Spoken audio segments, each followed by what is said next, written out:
Not all of the nobles made it out alive. Cook and his men had their fun with more than a few. The little uns have been up to their old tricks again. Jill looked white as a sheet when we walked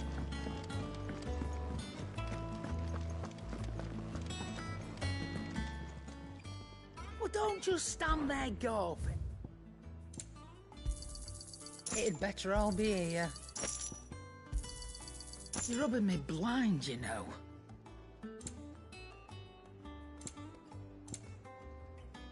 Is that all?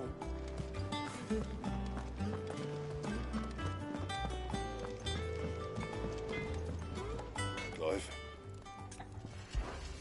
What do you want?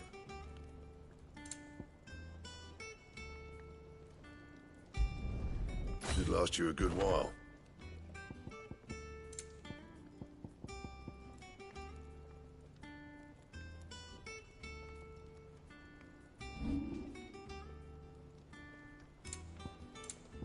That it? Fine.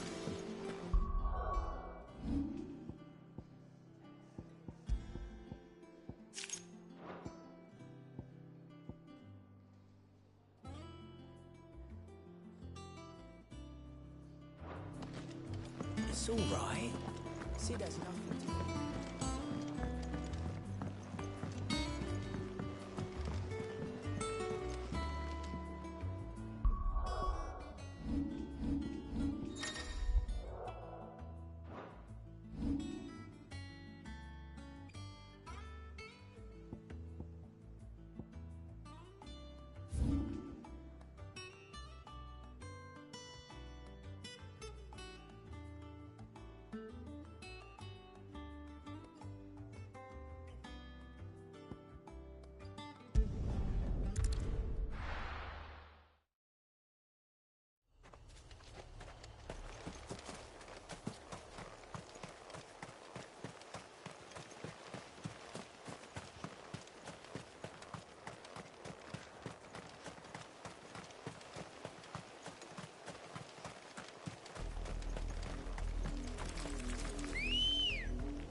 Come on. Yeah!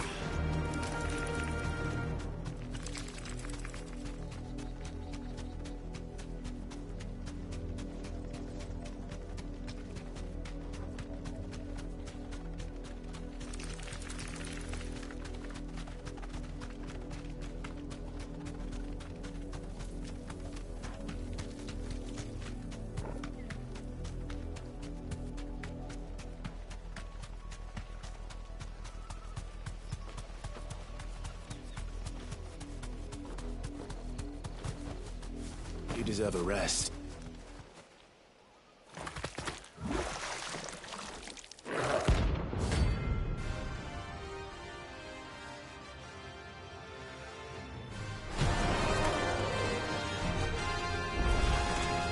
Thought you'd take us unawares, did you?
dead now.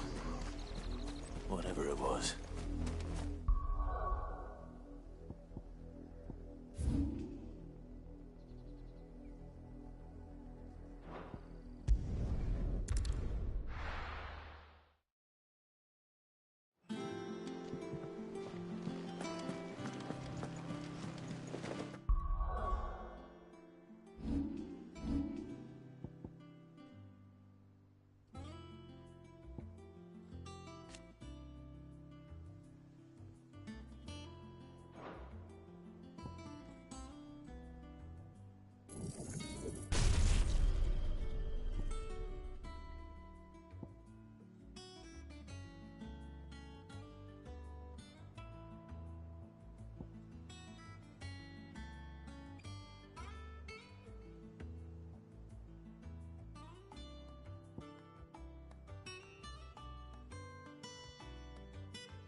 The little uns have been up to their old tricks again. Not all of the nobles made it out alive. Otto, is now a good time?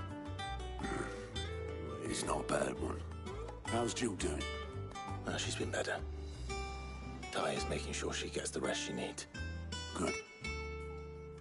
Any word on Kupka's movements? Vivian's doing what she can to try and track him, but she's feeding on scraps.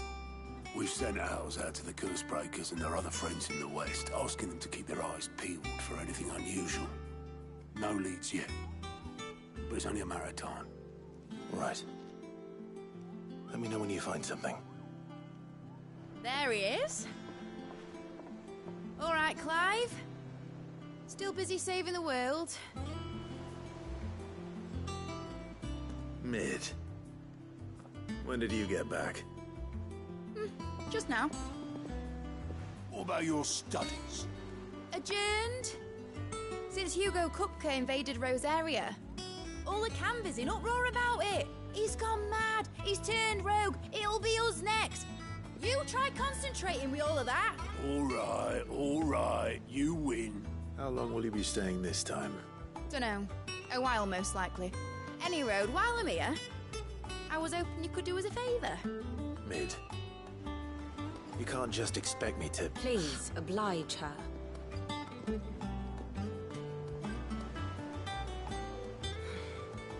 While we are busy tracking down Kupka, you should have a little time to spare. Professor! Now there's a face I haven't seen in a while.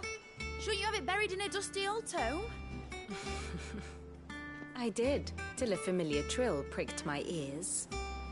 As ever, your exuberance is a breath of fresh air, which successfully scattered the painstakingly assembled fragments of my thoughts. I'll take that as a compliment. Well, Clive, you heard the professor. So, I'll meet you in the storeroom when you're done. Wait, hold on. Breath of fresh air? Bloody tempest, more like.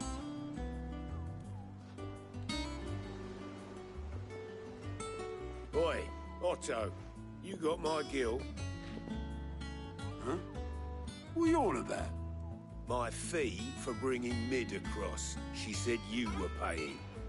That little... The storeroom, was it? I wonder what Mid's plotting.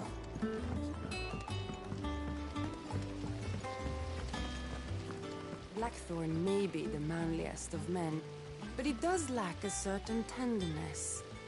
Goots, meanwhile, is as burly as a behemoth, but as innocent as a babe in arms.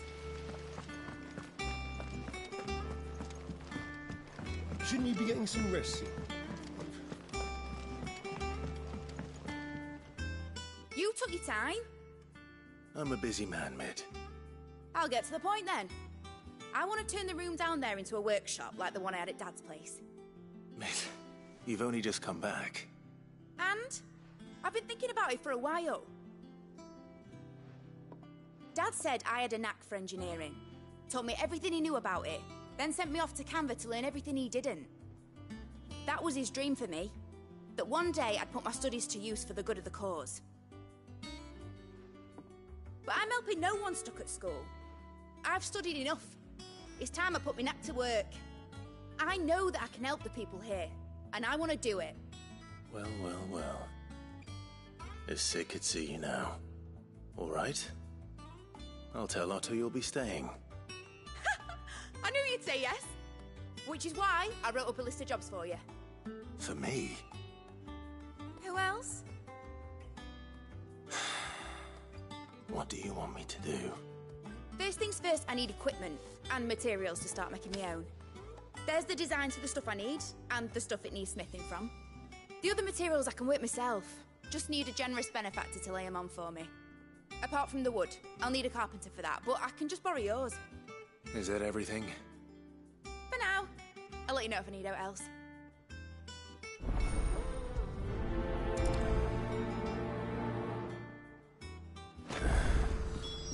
Where to start? Materials and tools. That means Karen and Blackthorn. Time. You were born in Rosalith, weren't you? Must be hard, hearing what became of the place. How's it coming along? Nearly there. Just need to get these last boards.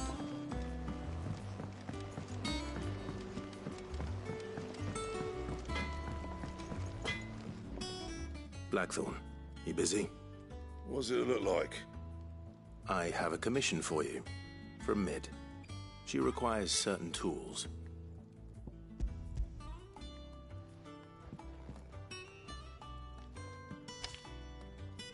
Do you think you can make them? Bloody hell. What's she planning to build with this stuff? An airship? I'll see what I can do. Till I bring them over when I'm done. If I ever am. My thanks. And Mid's, no doubt.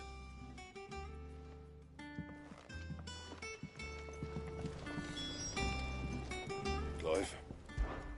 So, will it be? Not bad, if I do say so myself.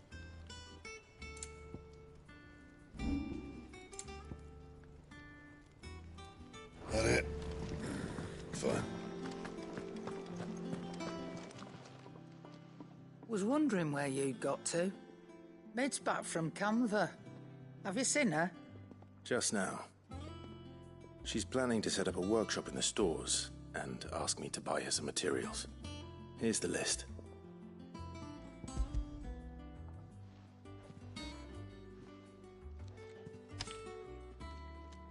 Think you can find everything on there? This lot. Wouldn't be much of a trader if I couldn't. Excellent. As for payment... It's paid. 100 times over by what that girl's done for us. If it weren't for her filters, we'd have naught to drink but blight water, and that would have drained the life out of us long ago. Indeed it would. I'll send the stuff on to Mid when it comes in. Thank you, Karen. That just leaves the carpenter. Let's see if Bardolph's available. Well, don't just stand there, go.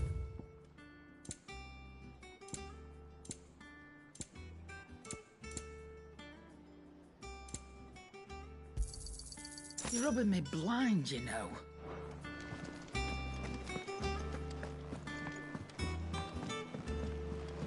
Jill looked white as a sheet.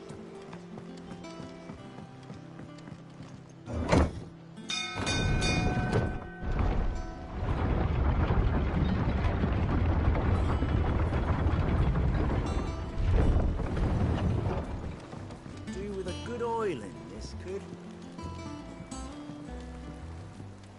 Should be enough to keep us. How do, Master Sid? Bardolph. Mid's looking to build a workshop in the storeroom, and she needs the aid of a skilled carpenter. So naturally I thought of you. Well, I'd love to help the young miss however I can. But I'm afraid I got my hands full just keeping this place afloat. There's holes need patching, and if I don't patch them, we'll all of us sink into the mere. I'd gladly spare Mid all the time I have, but the sad truth is, I ain't got none. I see. It don't have to be me, though, does it? What about that other fella? You know, the one over at Martha's Rest. Bernard, was it? That's right. And he is a friend of the cause. I'll ask Martha if she can spare him. Thank you, Bardolph. Least I could do.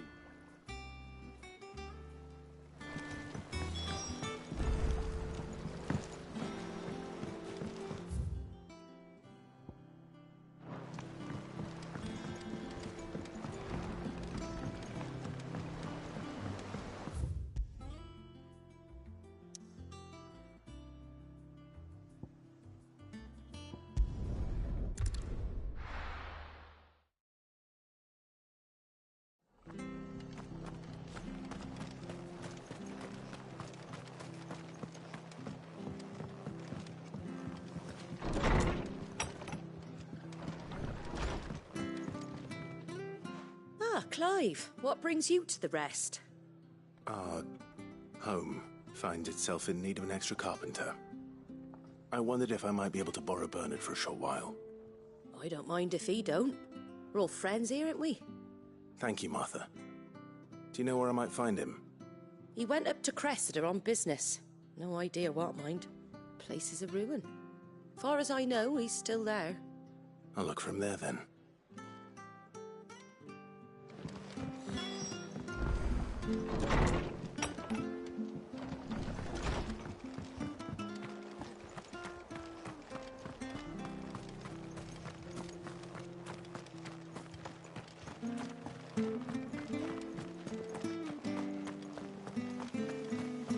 Naught but wild beasts this end. All their twisted talons and gruesome maws used to turn my stomach. But that was before I heard about the Black Shields.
If it ain't the lad who saved my life. What brings you to a place like this? You do, Bernard. Martha said I might find you here. I have a proposition for you. Oh, do you now?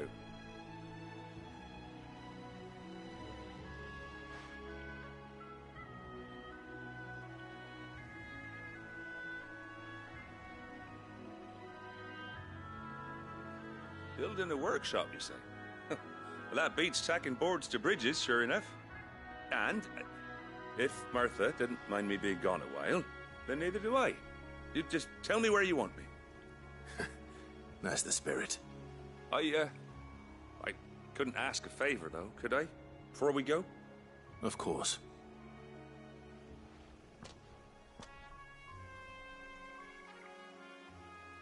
Well, that there is Cressida, where I grew up. Ain't much left of it now, though. Except my parents' graves. But I came up here hoping to visit. I even patched up the bridge to get across. Only to find the place crawling with fiends. But you're a dab hand when it comes to dealing with beasts and bogles, ain't you? Any chance you could, It's the least I can do. Well, thank you kindly. And take care.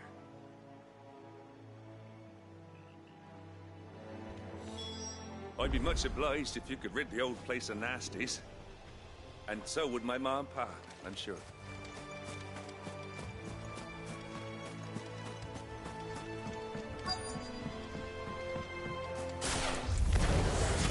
This shouldn't take long.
That should do it.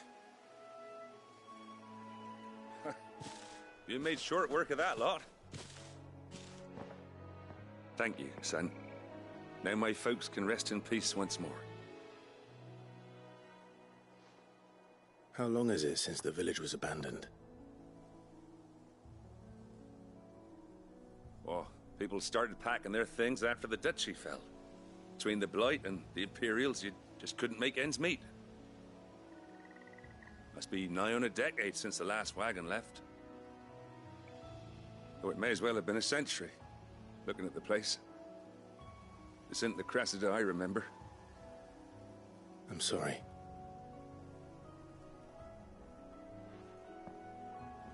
Don't be. Can't live in the past, no matter how nice it might have been. Soon as I'm done saying a prayer for those that raised me, it's on to your hideaway. I'll meet you there.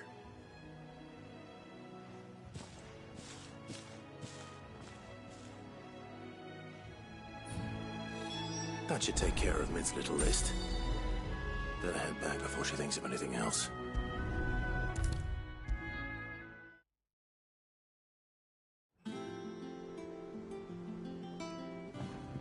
All right, Clive? You've all done then? I am. I've placed your various orders, and a carpenter by the name of Bernard is on his way from Martha's Rest. That's brilliant! Thanks, Clive. Is there anything else you need? Nope. Blackthorn and Lady Karen have already sent over everything I asked for, and I've got all my plans drawn up. So as soon as Bernard gets here, we can get to work. I can't wait.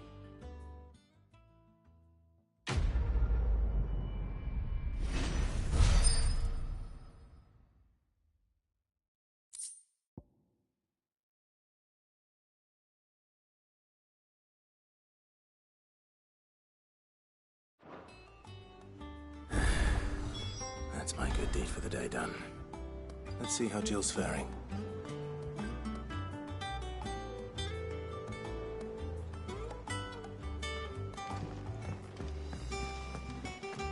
Shouldn't you be getting some rest?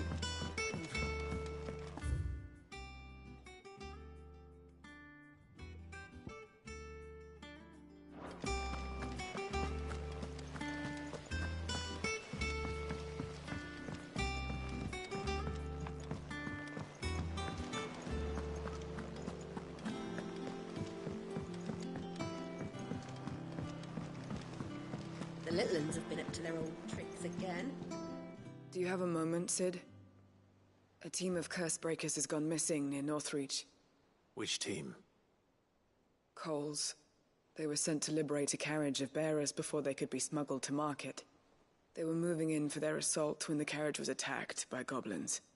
A curse breaker managed to release a Stolas amid the confusion, but this was days ago.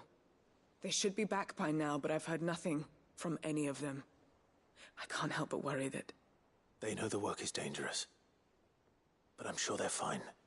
But what if I've got them all killed? Before they go out, I always remind them why we're doing this, what they escaped, and what we're freeing people from. But I never really thought how my words might affect them. What risks they might take because of the things I've said.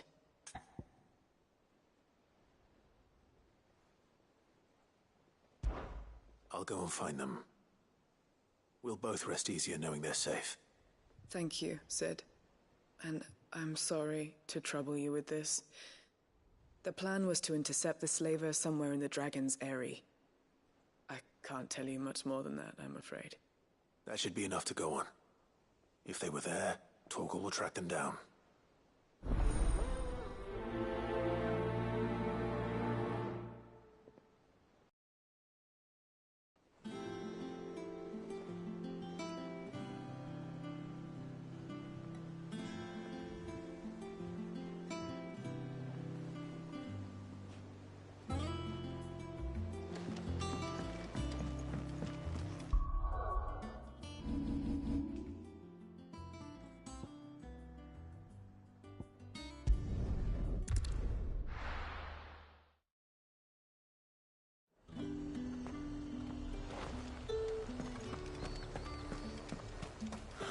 Slavers don't even bother with Northreach now they're on the highway.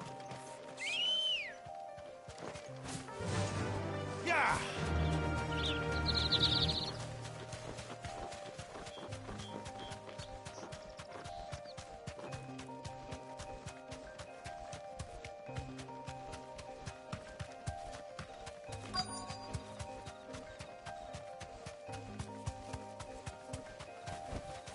Be safe.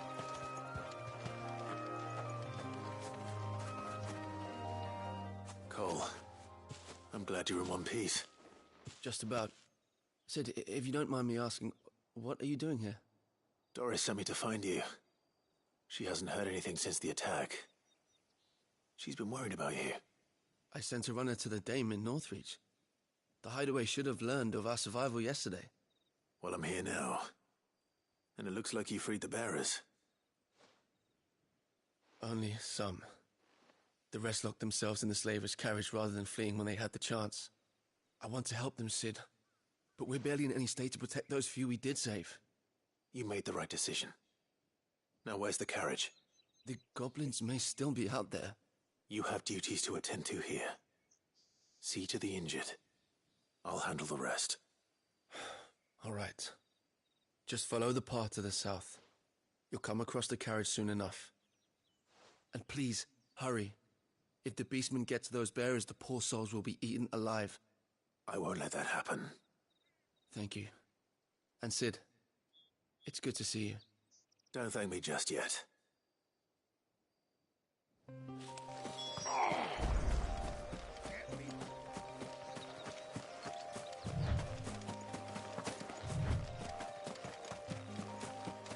They're trying to get into the carriage.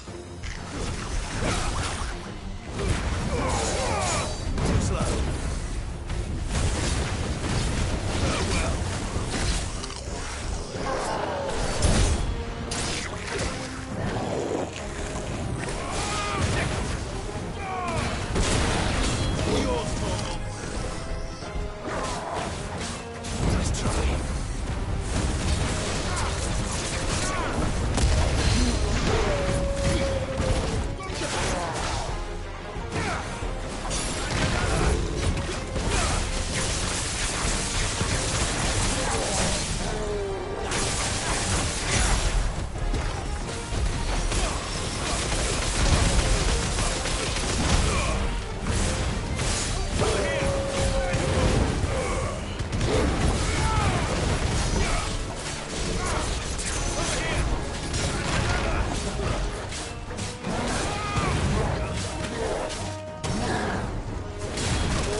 Who are you? A friend. Are there any more survivors? Why didn't you flee with the others? If the goblins had made it through that door, you wouldn't have stood a chance. Why should we run? One miserable death's no worse than another. Perhaps. But we're here to give you another choice. Freedom, safety. The life you've been denied. Come with us. Let us protect you. Cid, I couldn't just let you... You weren't too late then. Thank the gods. This man risked his life to save yours. To give you a second chance. Fine. Do with us what you will.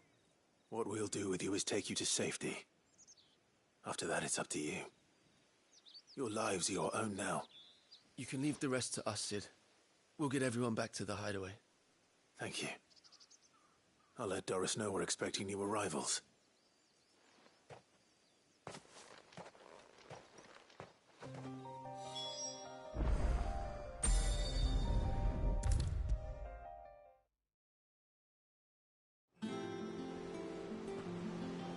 Cid, welcome back. A Stolas from the Dame arrived not long after you left. If I'd just waited a little longer, I might have been able to deal with things myself. Or maybe I wouldn't. I keep making the wrong decisions. Cole and the others got home safely. You made exactly the right decision. No, I was lucky. I've been tracking that slaver for months, and then I sent Cole and you after them, woefully unprepared. What kind of leader sends people into danger without considering all the risks? I should have urged greater caution, told Cole to be wary, to pull back at the first sign of trouble. We swore the same oath as you, Doris. It's good to see you safe and well, Cole. I'm sorry. With all due respect, we Cursebreakers don't risk our lives because you commanded of us. We risk them because we believe in our cause. No one with doubts ever joins our ranks. The agony of removing the brand more than sees to that. We all know how much bravery that takes. Cole, I never doubted your courage. Only my ability to see it put to good use. Thank you for your faith in me. I'm not sure I deserve it. I sometimes wonder if I might prefer to risk death alongside the others than ask it of them. But I'm a Cursebreaker. I swore an oath too. I have a role to play, and I must trust that I'm the right one to play it. You will. In time.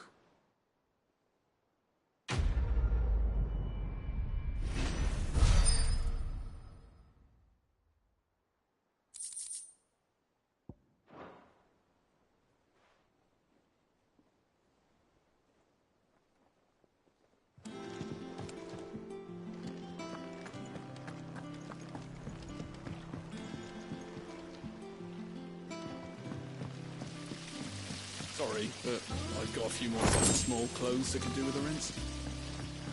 Right, bring them out. But next time you can scrub your own stuff. How may I help you today, Clive? All yours.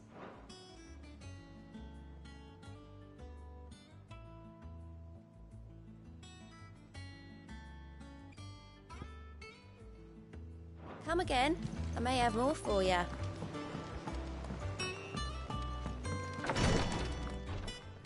Ah, Clive. Talia. How's Jill? Recovering, but she still needs her rest. Of course. Take good care of her, won't you? I'll do my best. Oh, Gav was looking for you. He said he had something to show you in the shelves. The shelves? Oh, that's right. He went to ask Harpocrates about Torgor. He must have found something.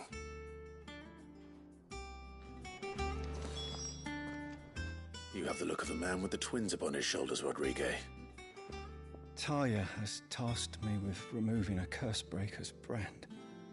But it's my first time, and I don't think I can do it. I'm afraid of what happens if I fail. You survived, I know, but here as many die as recover. Is it really worth the risk? You don't need me to answer that. You know full well what we're fighting for. I hope as much as you that one day bearers can walk among others as equals. But until that day, a brand is a burden, and we must lift that burden in order to go undetected. The operation may be dangerous, but it's also essential, and we undergo it willingly. I know. I still wish there was some other way. But griping about my lot helps no one, I suppose. Don't worry. I'll do what must be done. I know you will. Unfortunately, the first thing that needs doing is the preparation of a draft to dull the pain. Something I can't do with the infirmary's ammonia supply so low. What few leaves we have would barely be enough for removing a splinter, let alone a brand. Just tell me what you need. You'll go? Oh, thank you. No one knows Herblord like Talia, and she swears by ammonia for easing pain. It's simple enough to find, if you know where to look. And fortunately for you, I do. Along the river near the village of Amber over in Rosaria. Just search for the bright blue blossoms.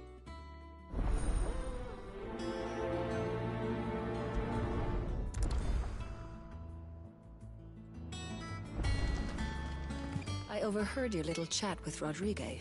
It's good of you to help.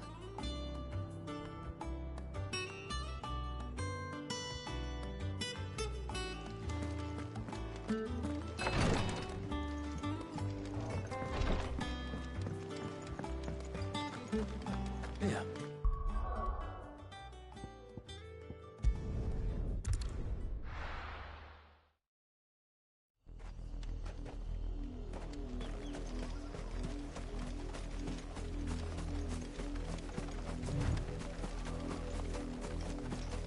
The river was easy enough to find.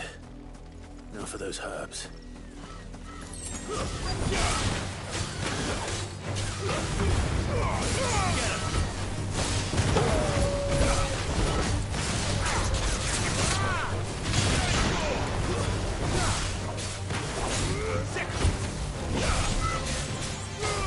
This one.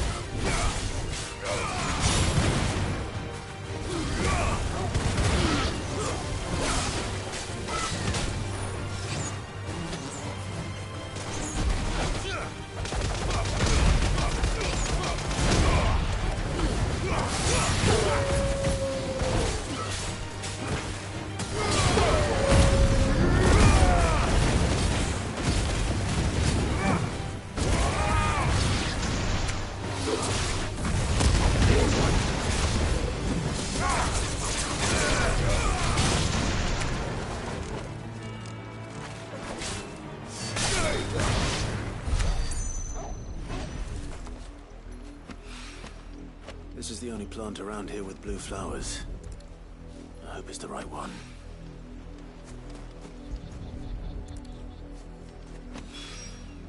Should be enough to keep the infirmary stocked for a while.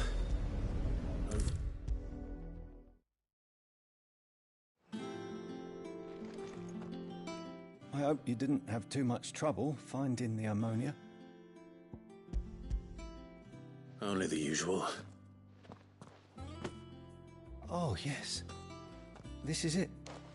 And more than I was expecting. I dare say the patient won't feel a thing. That is, unless I... You'll do fine. Tyre trusts you, which means I trust you. The hideaway would be lost without skilled physicers like yourself. Thank you for the kind words. Truly. But... I'm sorry. I'm still terrified. The brand is more than just ink on flesh. It's a death sentence. Milk of the wyvern tail lurking just below the surface of the skin. One ill-conceived incision, a single slip, and the poison fouls the patient's blood. Failure means death, and even success means tremendous pain. Days of agony as the wound heals. I became a physiker to help people, not to kill them. I don't want to kill anyone. Cursebreakers lead hard lives, and the operation is only the beginning. They toil in the shadows, risking life and limb, knowing their efforts will win them neither glory nor acclaim. And yet we have no shortage of volunteers. The day I decided that I would take Sid's name was the same day Tyre took my brand. I remember. It wasn't long after we came here. What little medicine Talia managed to salvage from the wreckage of the old place had been used up treating the wounded. She begged that your operation be delayed until a new supply of antalgics was found. Procedure was even more dangerous back then. Only a few souls had undertaken it. Doris, Cole, a handful of other cursebreakers, and those who are no longer with us. Those who lost their lives in the process. It wasn't something to be done lightly. No. But it was something I had to do, if I was to take Sid's name. He always led from the front, and never asked anyone to take a risk for his cause that he was unwilling to take himself, even if he knew that it might cost him his life.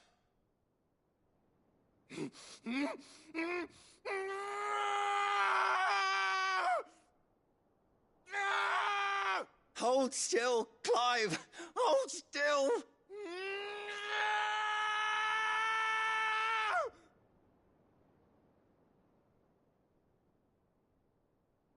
I knew there'd be pain. That I might not survive. And I was afraid. But I also knew that if I didn't overcome that fear, that pain, then I would never be able to call myself Sid. I didn't know. We all want our brands removed. But it's a decision each of us must make for ourselves, on our own terms. Rodrigue, I know your work isn't easy, but neither is going under the knife. Be a shoulder for your patients to lean on. Stay strong for them. You sound like Tyre. Do you know what she once told me? It's natural for a patient to feel like they're suffering in solitude. And it's a physicist's duty to see that they don't. Thank you for helping me remember that. I won't falter. Not again.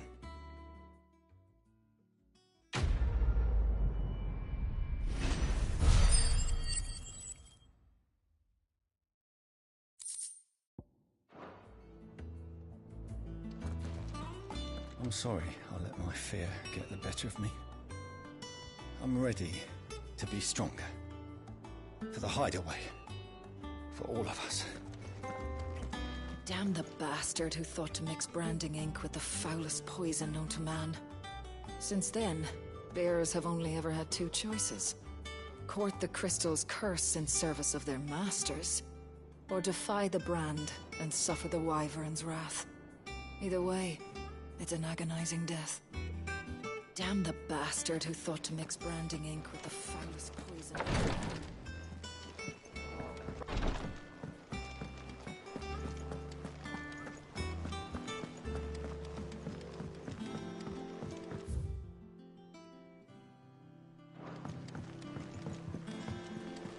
Have been up to their own tricks again.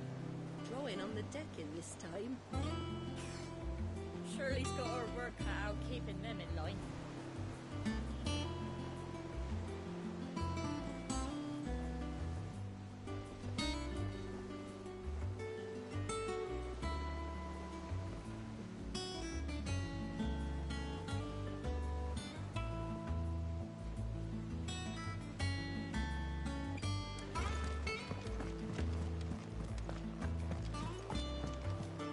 Jill looks white as a sheet.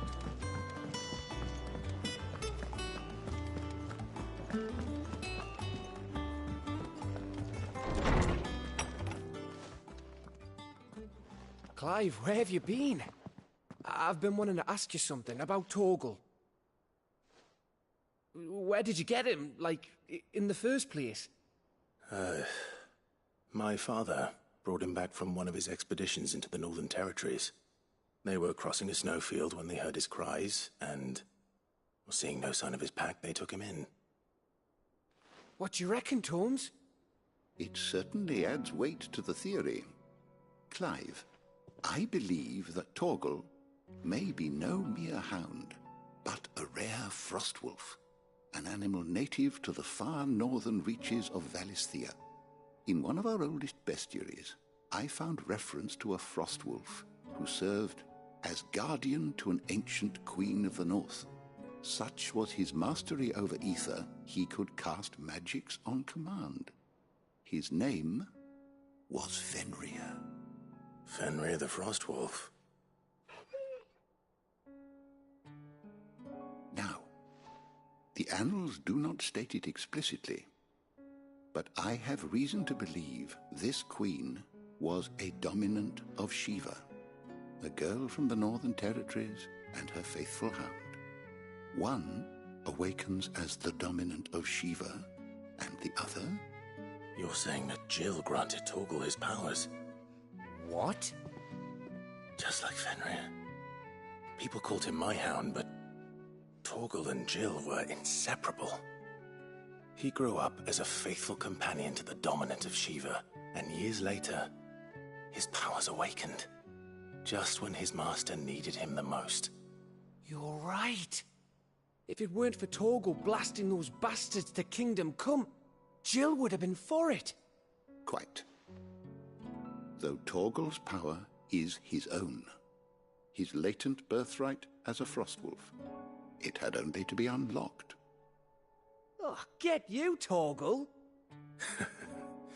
You're an even finer hound than we thought. And regarding your original concern, you need not fear for Torgal's health. Why, the beast has the appetite of a behemoth.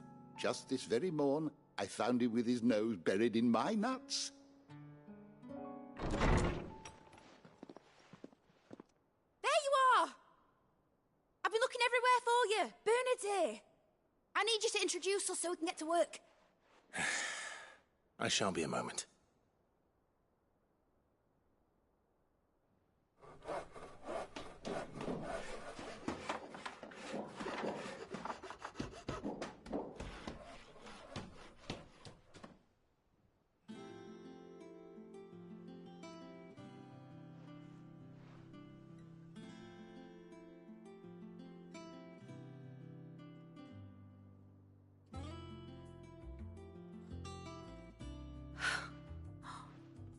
Isn't it brilliant?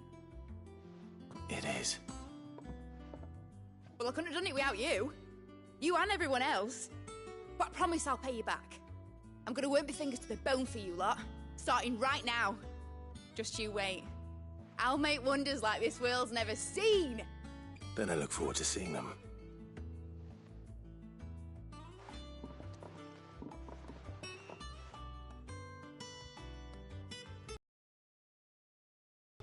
Now that that's settled, I wonder if Vivian's made any progress tracking down Kupka. Thanks for before, son. That was a good deed you did me. Only right I do you one in return.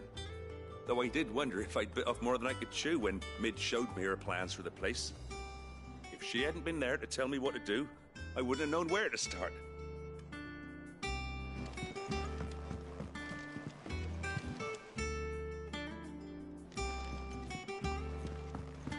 Thanks for letting me do this, Clive. I'll pay you back, I promise. I wish...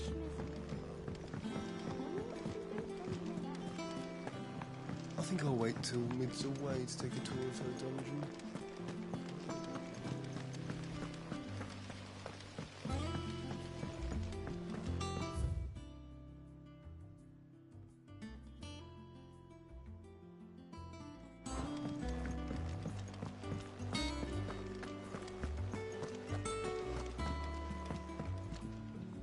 How goes the hunt for Kupka? Largely in circles. We have myriad sightings of strange soldiers in unexpected places, but nothing definitive as yet. If only we knew for certain by what route he left Rosalith. Well, keep at it. If anyone can piece this puzzle together, it's you. And I'm willing to wait as long as it takes.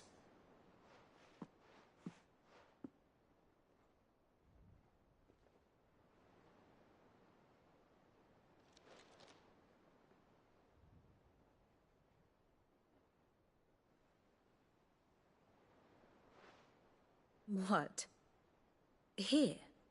Would that be a problem? Do you know, Clive, I believe it a mercy that you didn't inherit your father's throne. Your poor people would surely live in fear of you.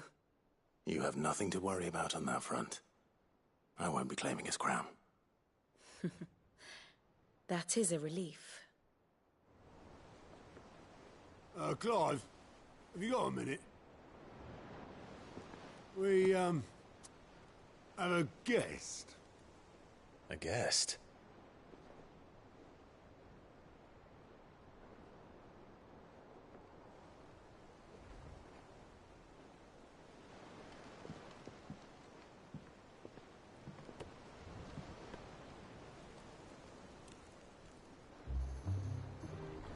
For your trouble. It was a pleasure, in hindsight. Uncle Byron? Clive, my boy! Tap a cask and stoke the ovens for your favourite uncle is here!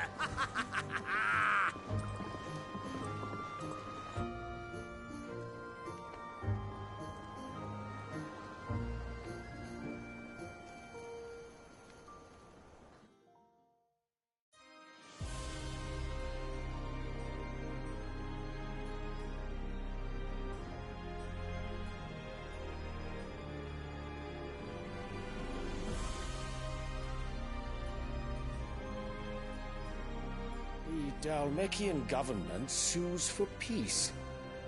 How shall we respond? If they're willing to accept their fault in the matter, I see no reason to refuse them.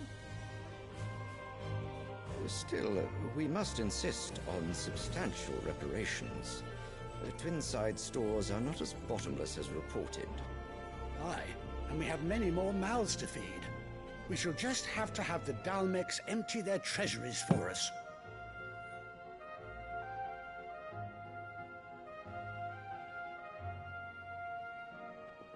Of course, none of this would have been possible without your timely intervention, Prince Olivier. Indeed, I doubt any of us would have had the courage to trade words with the mighty Titan, nor less the wit to win him over. The Empire owes you a great debt. May the blessing of the crystals go with you, Your Highness. May the blessing of the crystals go with you. Very good.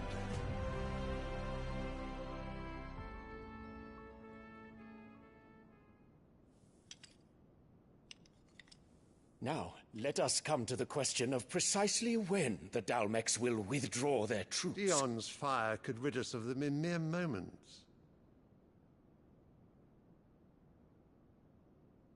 The men of the Fist will not withdraw until a peace treaty is concluded.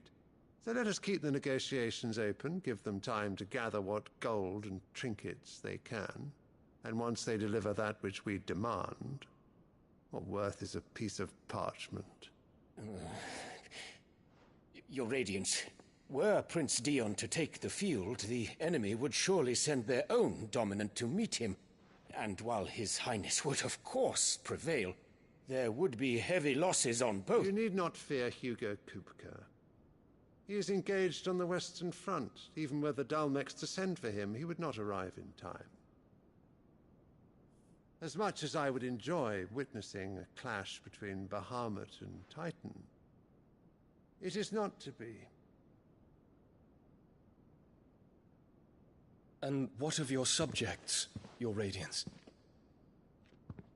If the fighting spread to the city proper, the people would bear the brunt of it. There will be losses, it is true. Yet for every citizen who falls, another can be bred. For every home that burns, another can be built. The Empire will live on.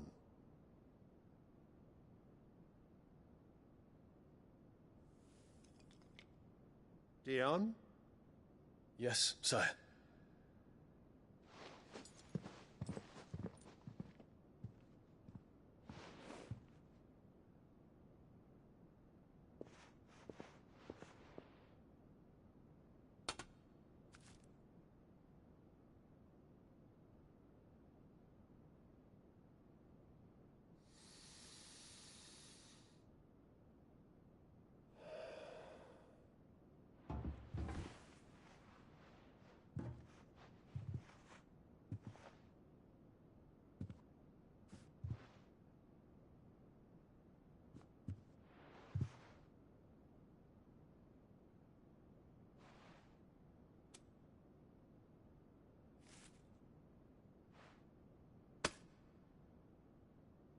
Prepare for battle. But sire... Do not make me repeat myself. Return to your camp and await my orders.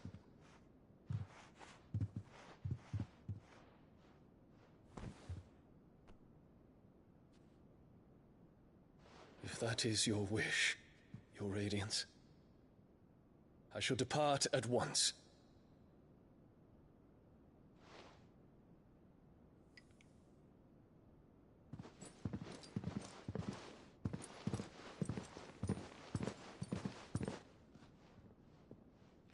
May Gregor forgive you.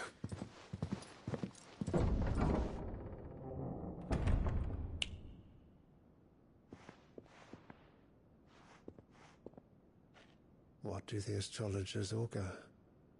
The stars are in agreement, Your Radiance. The shadow of treachery hangs over Prince Dion.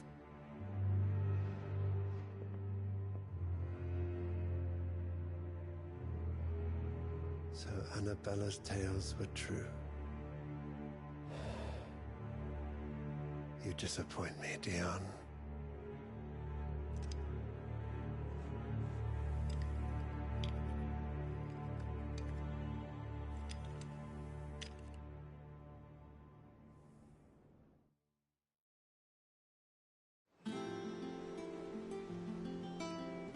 What on earth is Uncle Byron doing here? Only one way to find out.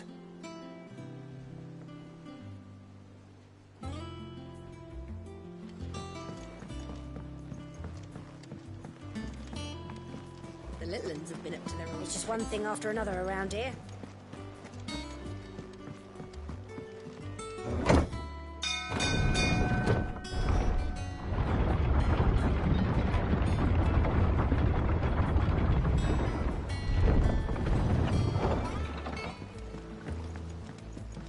Well, fuck me. Never thought I'd see the dear Lord Byron Rosfield of the Seven High Houses came to tea.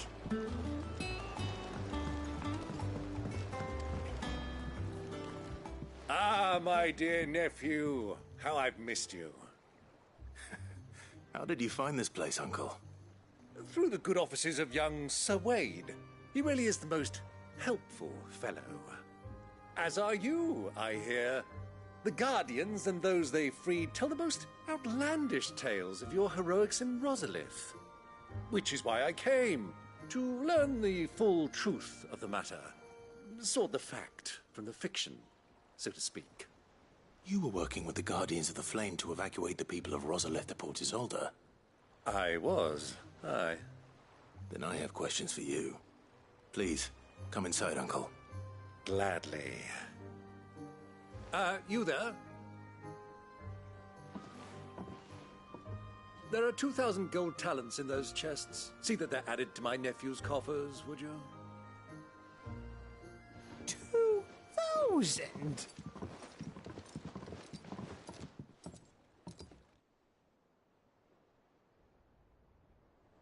And I'm afraid that is all I know. A fleet sailing south past Port Isolde. Most intriguing. Forgive me for not being able to tell you more. I hadn't the faintest idea Kupka withdrew wounded from Rosalith. Still less that my own nephew dealt the decisive blow. What do you think, Vivian?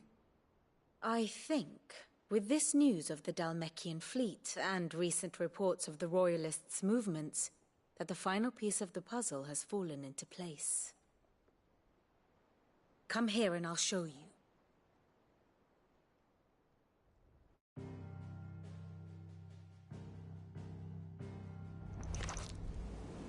It is known that Kupka's forces entered Rosaria via its unguarded coast. So can the same be said of your visitors from Waloed? Certainly her Royal Navy is famed for the efficiency with which it bears her knights from one battlefield to the next. And in the Einherjar, or Black Galleon, she boasts a vessel nigh as swift and every bit as feared as the kingdom's legendary cavalry. A fitting flagship for a land apart, her naval presence being crucial to her ambitions beyond Ash. Yes, it seems safe to assume that the Royalists did indeed enter Rosaria from the sea. So then, had you a vested interest in Titan's survival, whither would you take him? Why, home to Drake's Fang, a place rich enough in ether to conjure the magics needed to mend his hurts. But would that not entail an arduous voyage around the southern cape?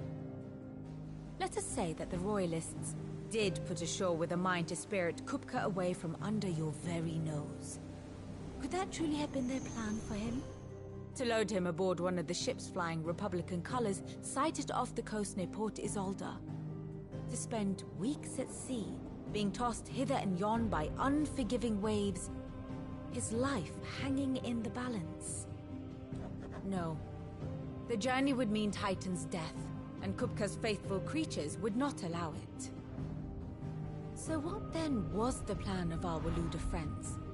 Reports suggest they made not for the coast, but for the desert. and by cutting through the Velcroy, a party traveling light would have Titan back in his bed days before a galley could lurch into port. To wit, it was the Royalists, not the Republicans, who effected Hugo Kupka's safe retreat. I would stake your life on it.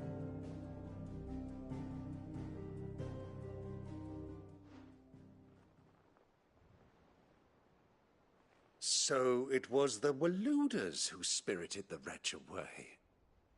Now I think about it, there was something a little strange about the ships I saw.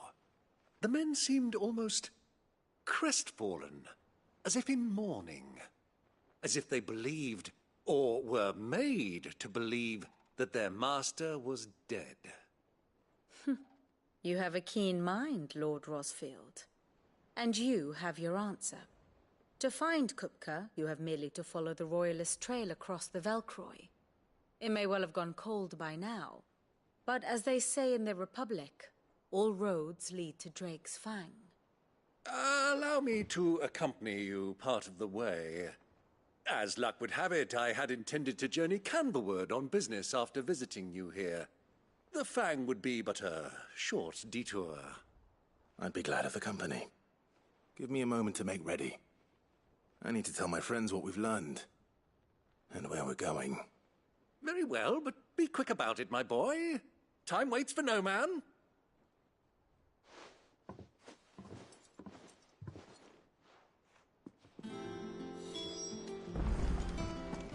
Mid's finished outfitting her little workshop. Otto, Kupka's at Drake's Fang. I'll be leaving before sunset. You're not going in there alone, are you? Don't worry.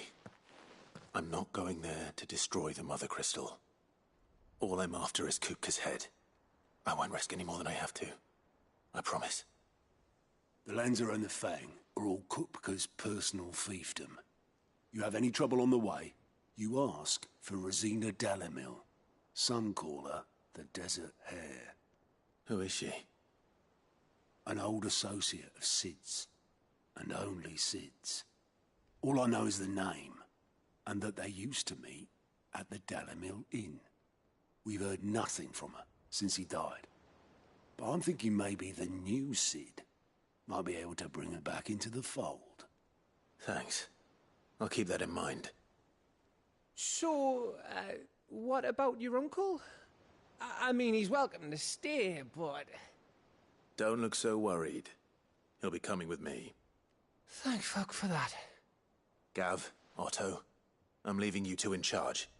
You can count on us.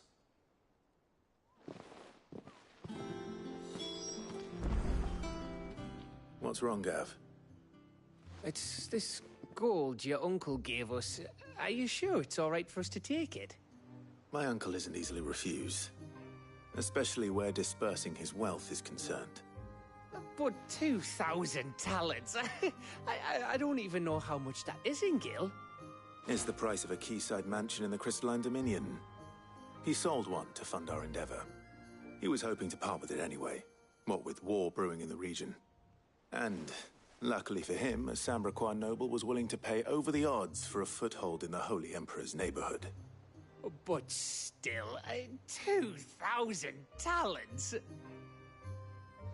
I mean, is it normal for nobles to give away that kind of money? It's normal for my uncle.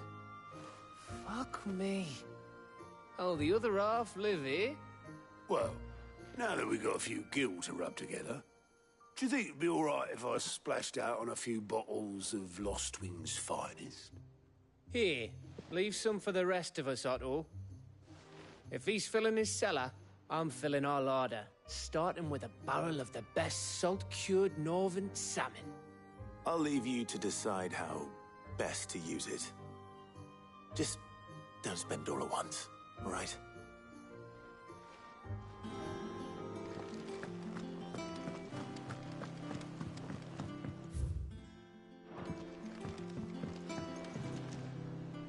All right, Uncle. I'm ready to depart. Shall we? We shall. Come, let us away to adventure.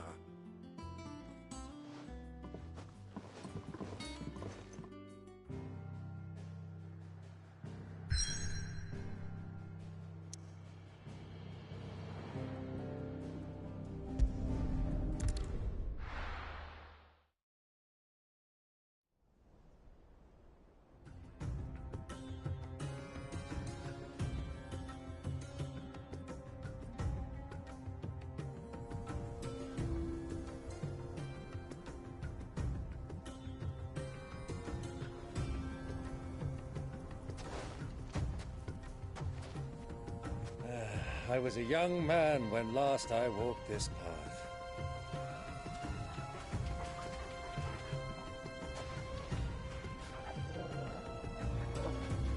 There's an old trading post not far from here. The road to Drake's Fang leads through it. The trading post it is.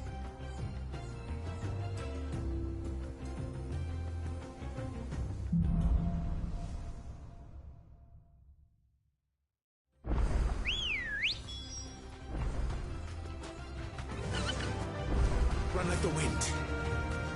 Our destination lies over that dune, beyond the ruins. Mark 'em well, Clive. It's all too easy to lose one's bearings in the sands. Many years ago, when you were just a boy, you and I rode this way together, accompanying your father on a scouting expedition to Drake's Fang. He let me come with you. I'm not surprised you don't remember. It was just before Joshua was born.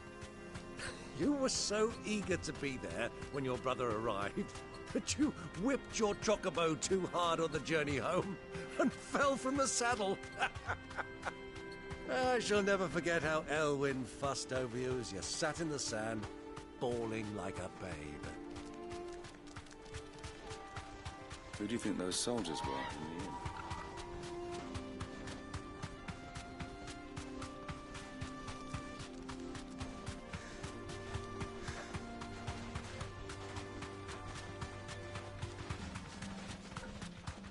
Ah, there she is. The good old Dalamil Inn. Do you know, this heat has given me quite a thirst. Quick drink before we press on?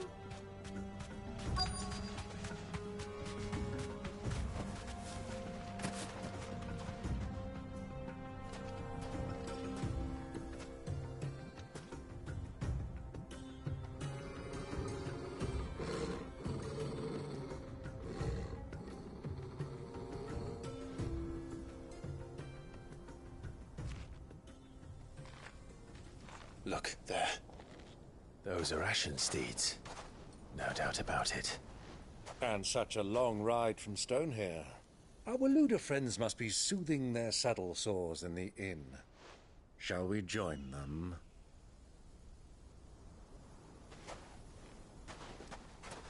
Run along and play now, Torgal. Dogs aren't allowed inside.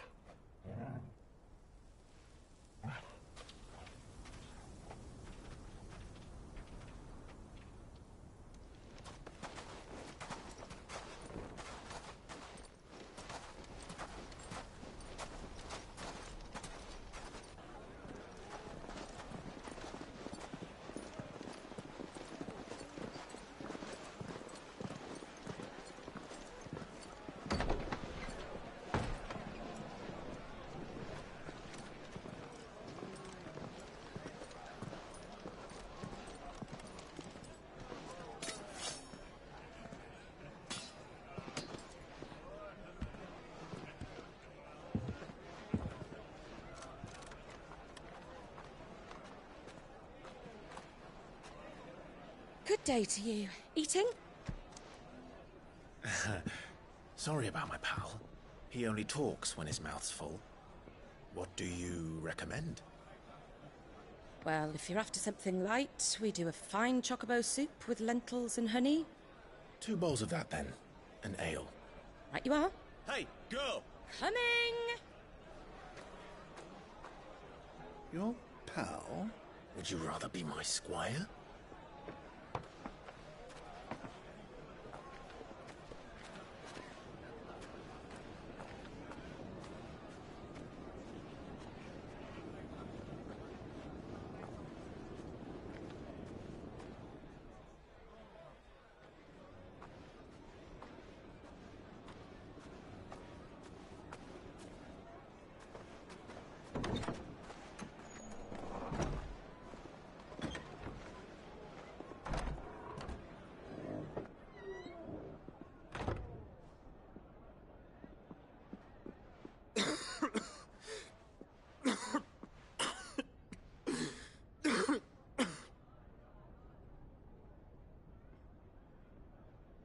Your Grace. It is plain you are not yet well enough to travel.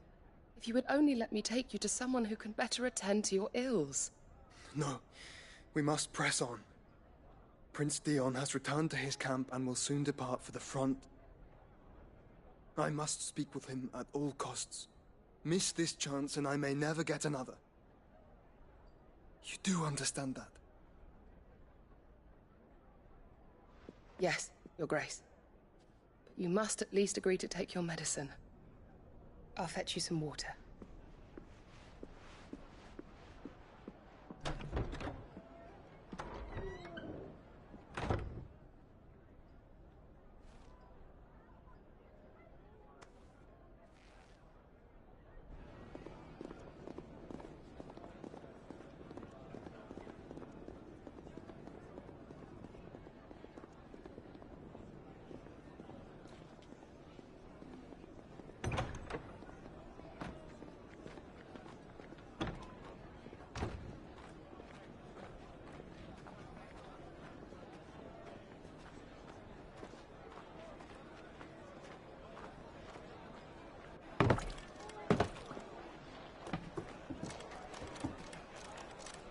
Keep watch, they tell us. But all I see is sand.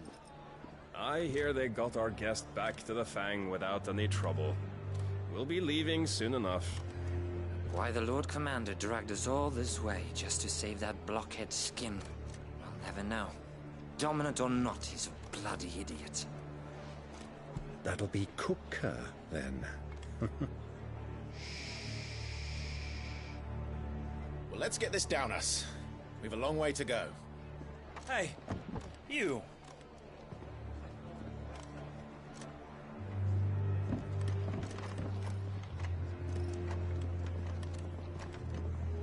Uncle?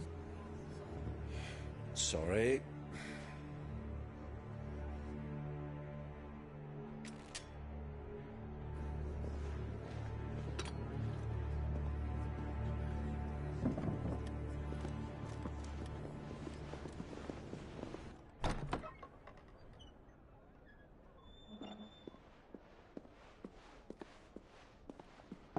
Can you walk, Your Grace?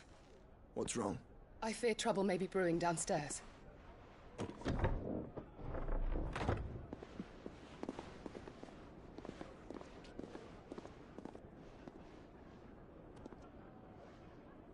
You two are travelers, are you not? Me and my companions are strangers here. Perhaps you'd be good enough to accompany us a while. Help us find our way. Sorry, lads, but we've got business in Camera that can't wait. Ah, I'm sure you could spare us an hour or two. Friend.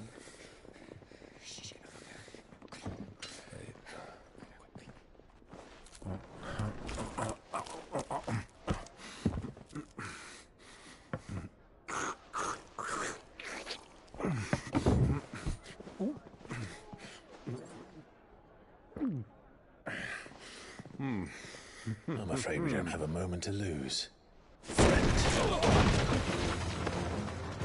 Stay back, Uncle. Gladly.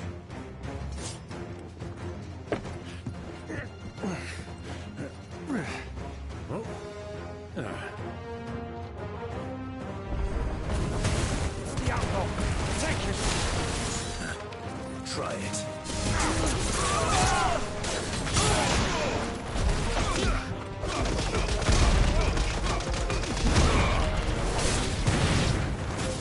Bravo, my boy! Just like that!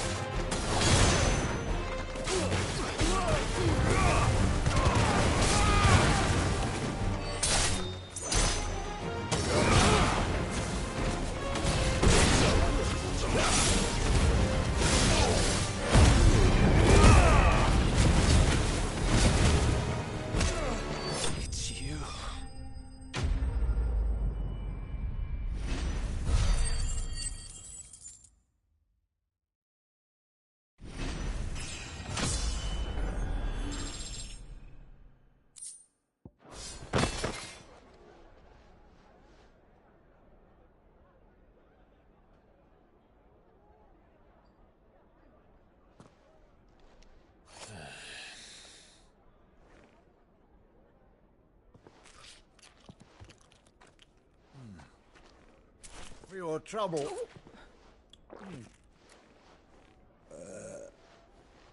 Word of advice, miss. That soup could do with a touch more salt.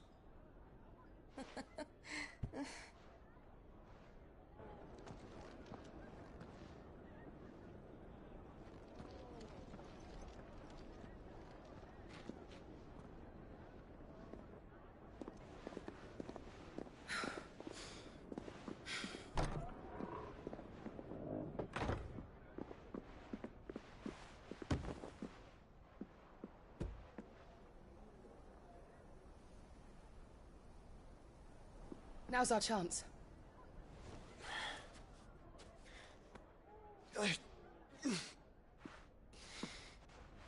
Your Grace? I'm fine.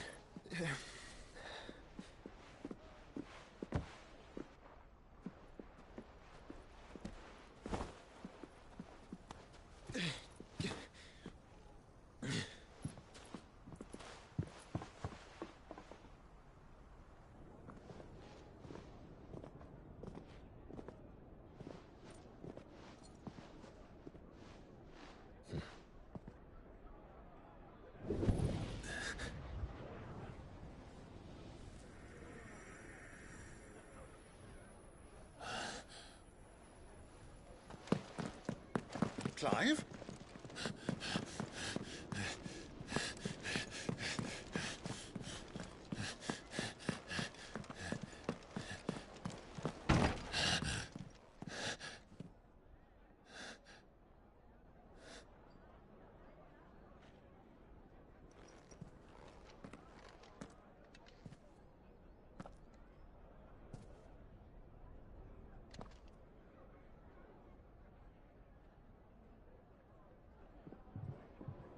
What is it now?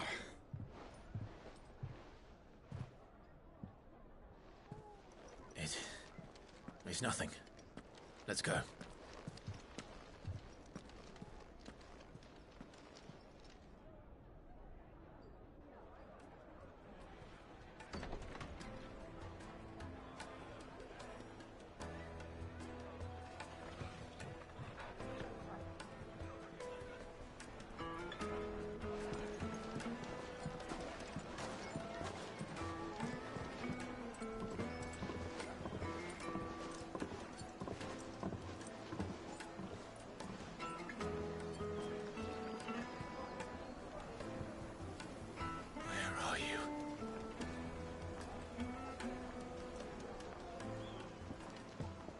Well, we didn't know where to find Kupka before.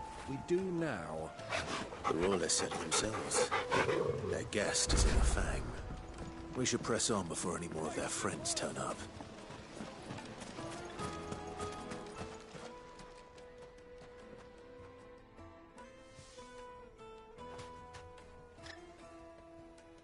Ah, they've closed the road. And it's the only way from here to the Fang. It would seem Lord Kupka is not accepting visitors at present. We have to get through that gate. Not by force, I trust. We've attracted quite enough unwanted attention already. By guile, then. Perhaps the Desert Hare can offer us her aid. Rosina Dalamil, woman of mystery. But how will we find her? We know naught of her but her name. And that she was working with Sid. Sid's other collaborators have all been people of means, the wealthiest and most successful members of their communities. I'll wager this Rosina Dalamil is the same. That would certainly help to narrow the search. We need only inquire as to who is in charge of the town. And that's exactly what I mean to do.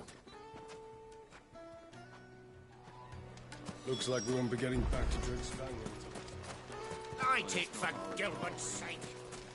Bearer, aren't you? Anything I can help you with, travelers? Allow me. My good man, we represent one of the oldest and greatest trading houses of Port Isolde. We're seeking to expand our business in the region and would very much like to make the acquaintance of Dalamil's leading entrepreneurs. If only we knew where to find them. Well, we're best known for our baths, our markets, and our smithies. I suppose you could do worse than start your search at one of those. Thank you. You've been most helpful. Oh, you wouldn't happen to know a lady by the name of Rosina Dalamil, would you? No. I can't say I do. Well, thank you all the same.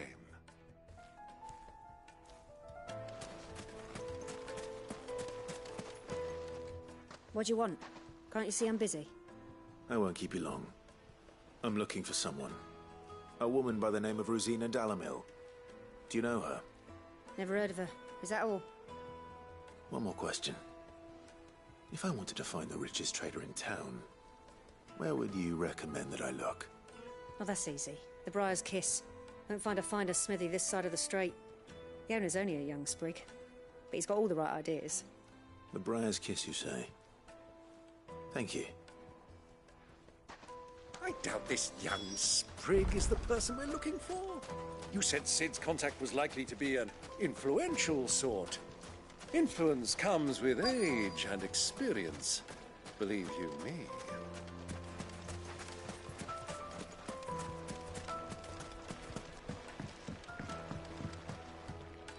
Can I help you?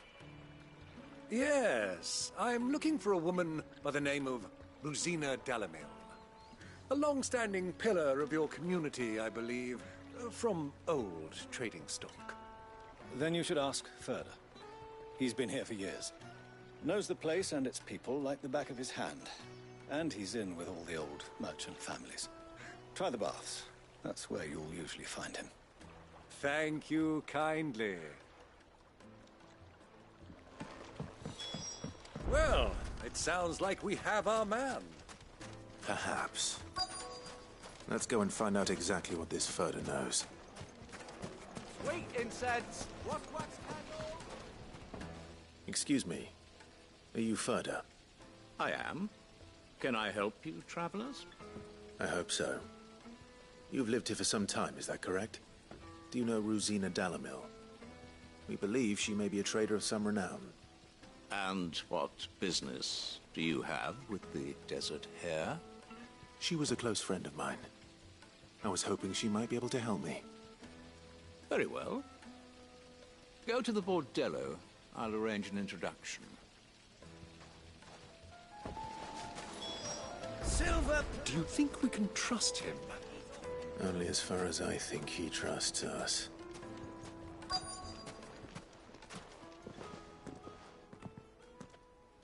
So you're the ones who've been sniffing around. I beg your pardon? Don't play the fool. Stick your nose in our business and you're likely to lose it.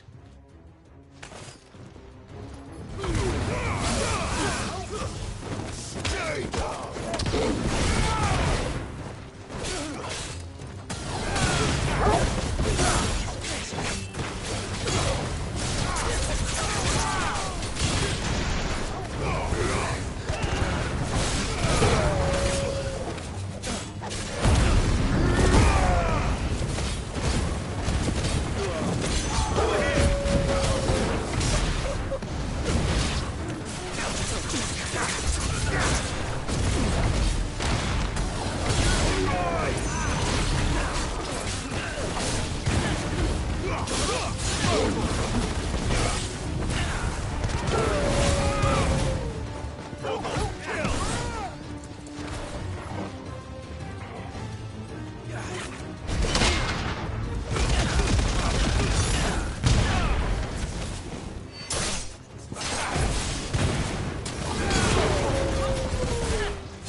Who are you working for?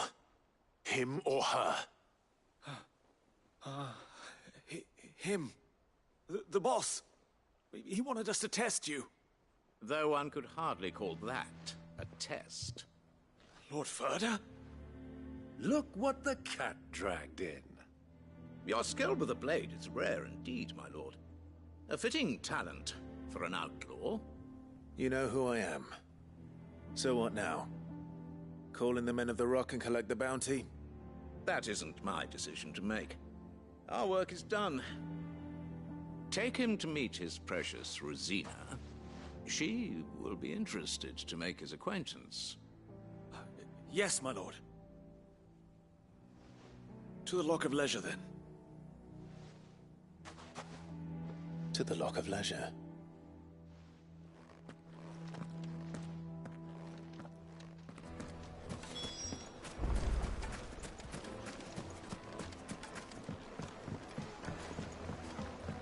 Fresh bread, warm from the oven. Take a sniff, good sir. The finest fabric!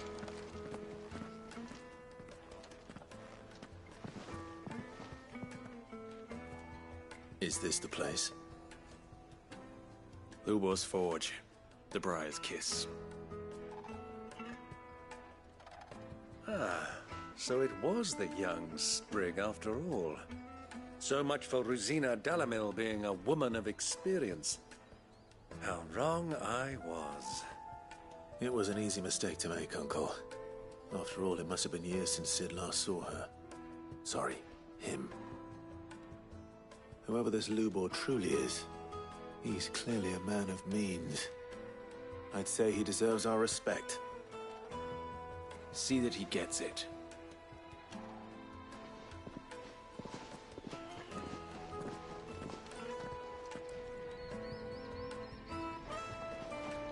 Lubor, Lord Ferda told me to bring them to you.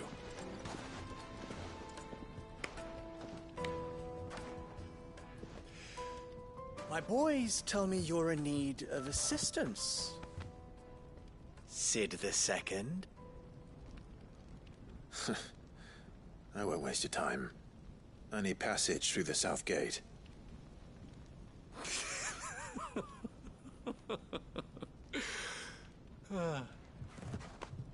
Tell me, what do you think is a merchant's most important commodity?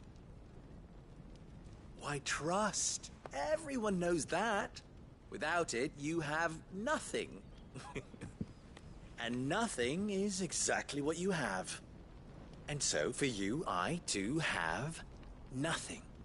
I'm not in the business of helping every lost puppy that wanders in off the street.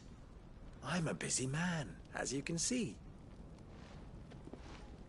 Let's leave this mummer to his farce. By all means. Find someone else to help you on your way. Just be sure to tell them you're not the two travelers from the inn the guards are looking for. Don't want them jumping to conclusions, do we? Why, you... So, what do we need to do to earn your trust?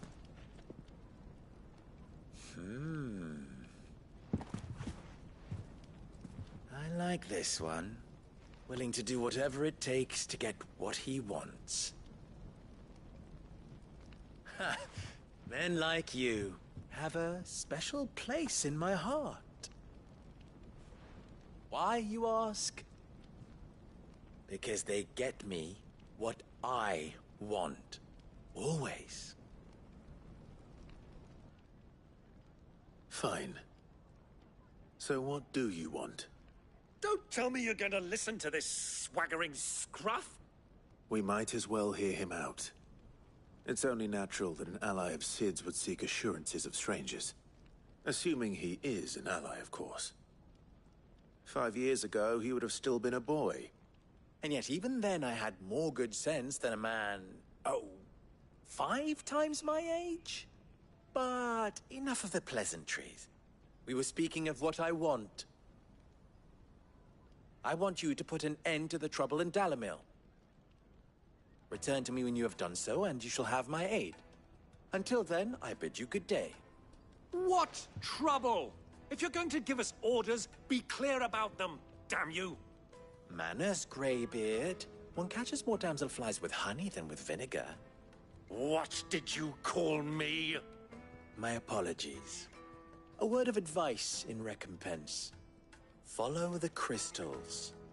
Oh, but that was 3. Oh, I'm making this too easy for you. Ha! It will be easy. Solving his little riddle should be like dealing with him. Child's play. Let us divide our forces, Clive. I'd rather not drag this parlor game on any longer than we need to. All right. Good luck, Uncle.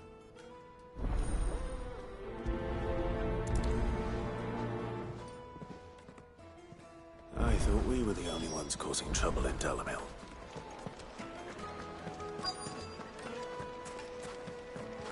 The juiciest meat from Greens.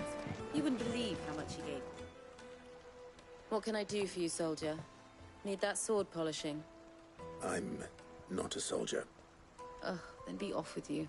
I serve the men of the Rock and the men of the Rock only. You have an agreement with them? Don't be stupid. I just know which side my bread is buttered. Don't want to be stuck under some pauper when they come knocking. With pockets deeper than Zemeckis and an urge to empty them. No, just leave, will you? Before you scare them off. Kneaded to a silken softness, like eating a cloud with a crust.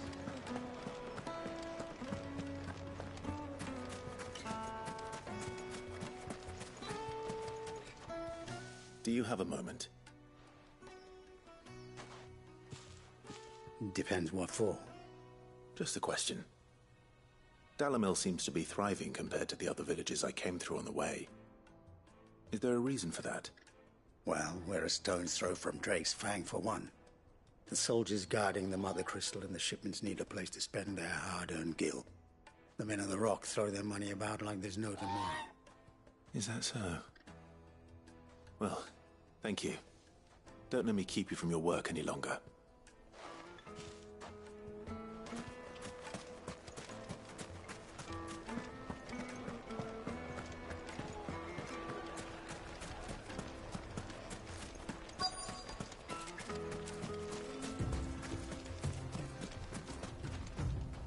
Excuse me. Is it true there's been trouble with crystals of late? You've heard, then? I've heard rumors. Damn thieves. Pilfering the crystals that were meant to fill our cups and light our stoves. Us common folk have hardly had a shard to share between us these last few moons. And it isn't as if we can buy them on the black market either.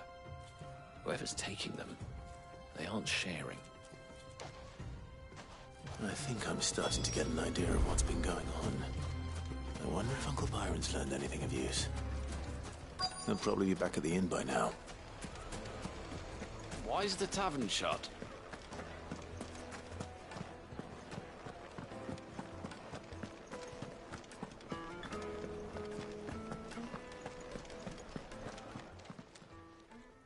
Huh?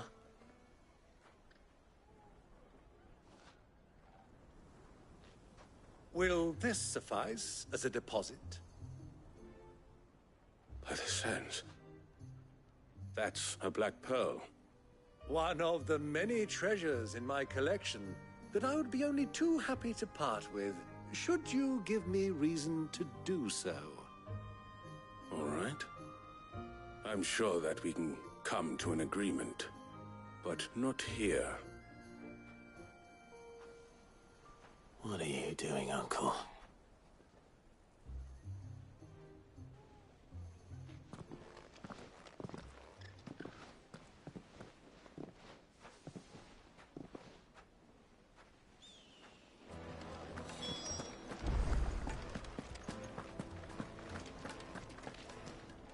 Care to explain why you're giving gifts to Kupka's men? Bait, my boy. One cannot catch one's prey without it. And I do believe I've snagged us quite the quarry.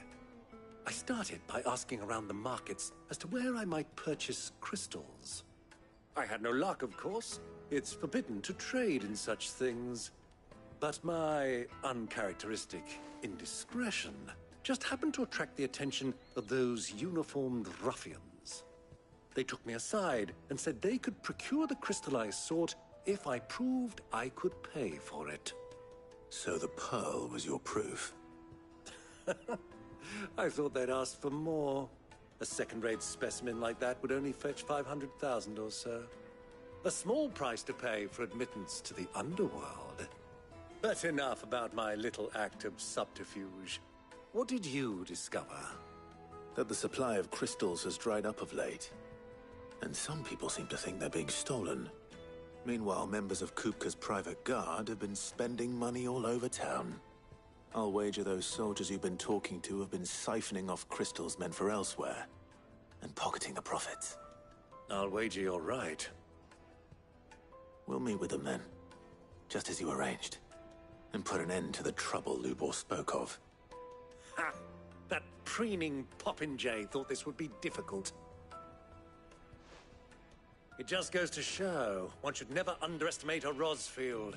We'll soon wipe that smirk off his face.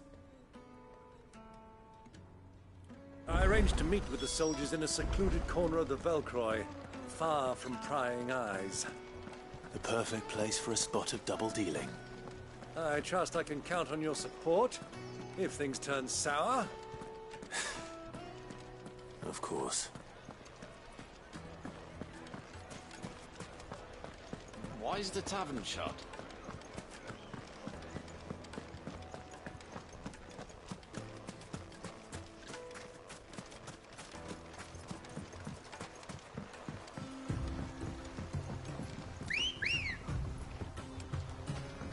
Good girl.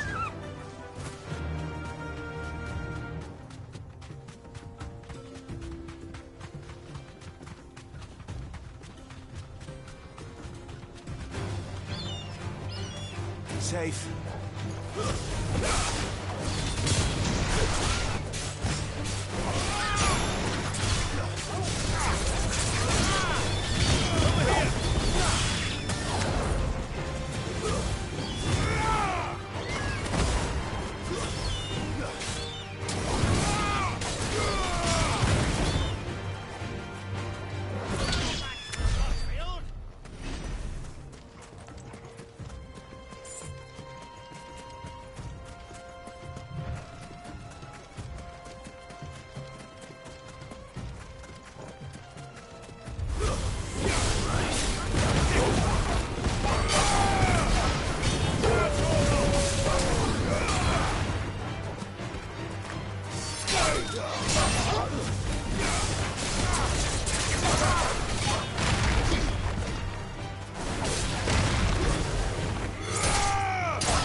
I'll take it from here.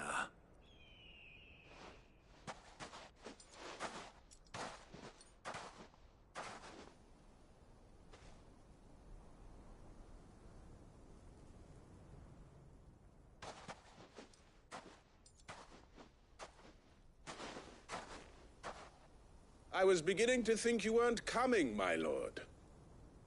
You've brought your contribution?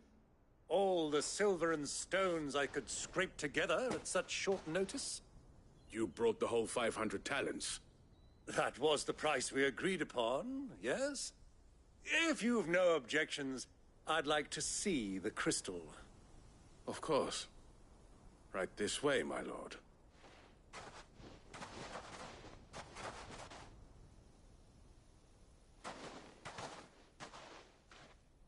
Not bad at all.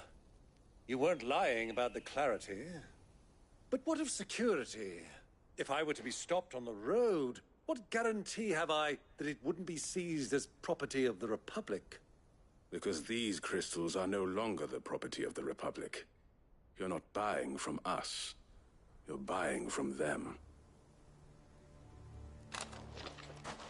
And we have no more jurisdiction here than you, my lord. But we have ships, and will gladly deliver to a port of your choosing, now that our price has been met. Royalists, eh? What brings you here? Why, to collect their share of Drake's Fang's blessing, of course. Our nations are allies, and so they are entitled to a portion of the Mother Crystal's bounty. And being such good friends, we elected to increase that portion and share the benefits. And now that these crystals are officially property of the Kingdom of Waloed, we are duty-bound not to interfere, no matter where they might happen to end up next. Did you get all that? They're in cahoots! So it would seem. My lord, what is the meaning of this? Double-crossing dogs. They're not here to do business. Kill them. Kill them both!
Well, that wasn't too bad.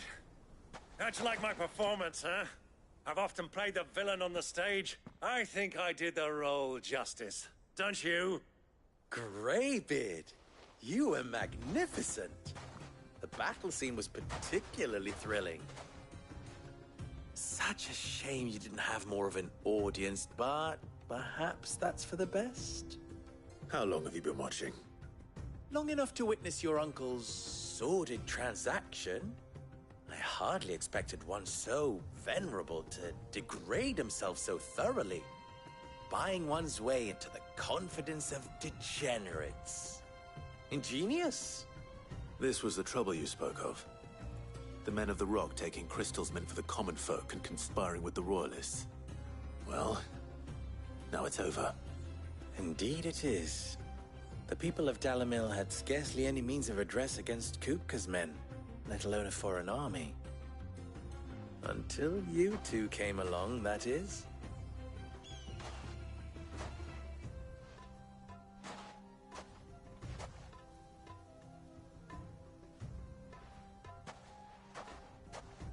Well, we'd better get these crystals back to town. You won't mind waiting with them while I fetch a wagon.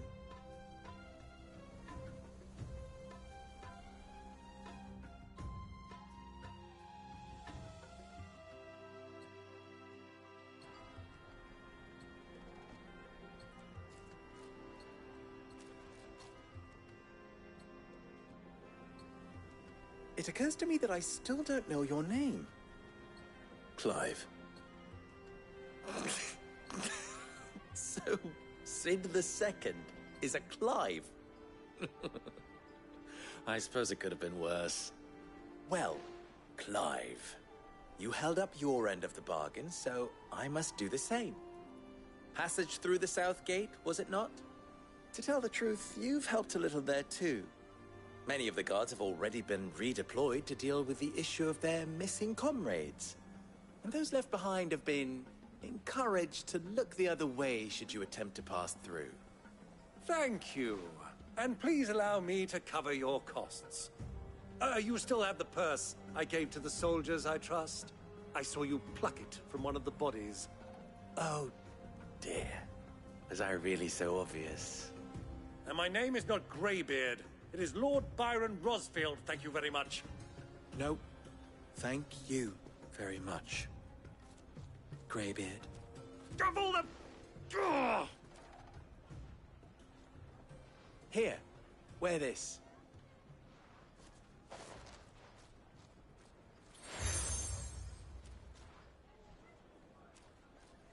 Any friend of mine who sees you with it shall be a friend of yours.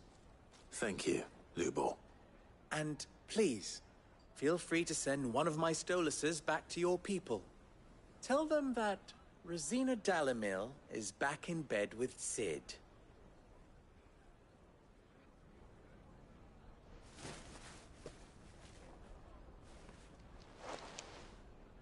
Omia los Delan. Tuis Achilles.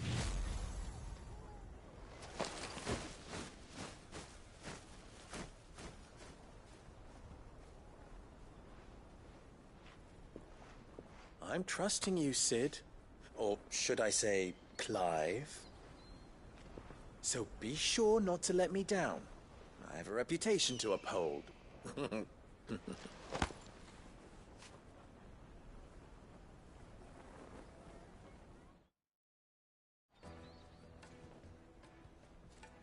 Well then, I wish you a safe journey south.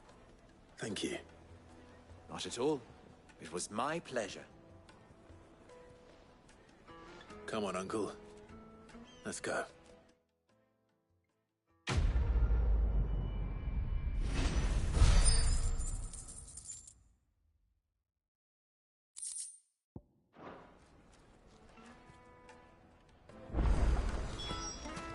I've never even forged a button. Perhaps Forge Master Luber's having fun at my expense. I wouldn't put it past him. Neither would I. Oh, wait. Are you Clive? Sorry, my mind was elsewhere.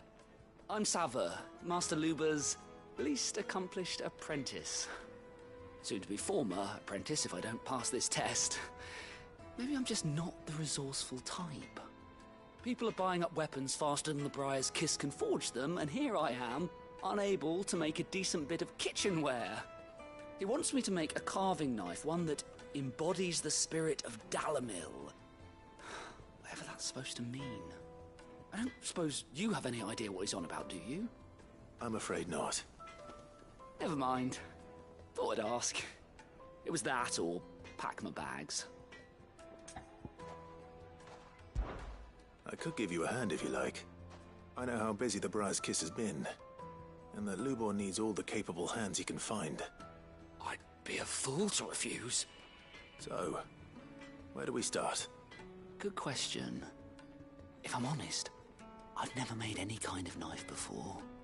And then there's this little riddle to keep in mind. The spirit of Dalamil.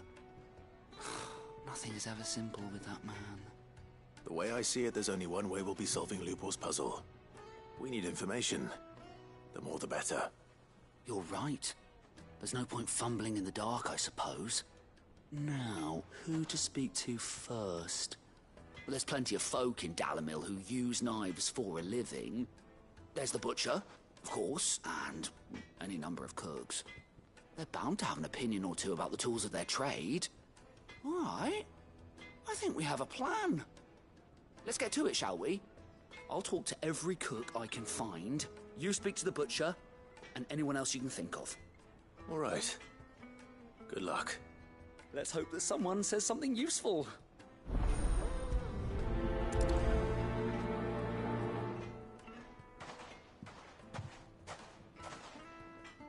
Trust Lubor to take a simple test and turn it into a riddle.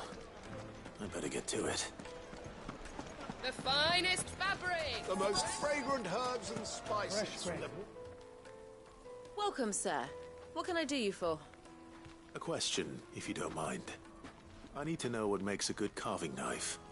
You a blacksmith or something? Something, I suppose. Fair enough. Knives, is it? First and foremost, it's got to hold an edge. Most knives will make it through fat, no problem, but sinew dulls cheap steel in no time. Give me a blade which can slice through anything that crosses my chopping block, and I'm a happy woman. So a knife that stays sharp. Makes sense.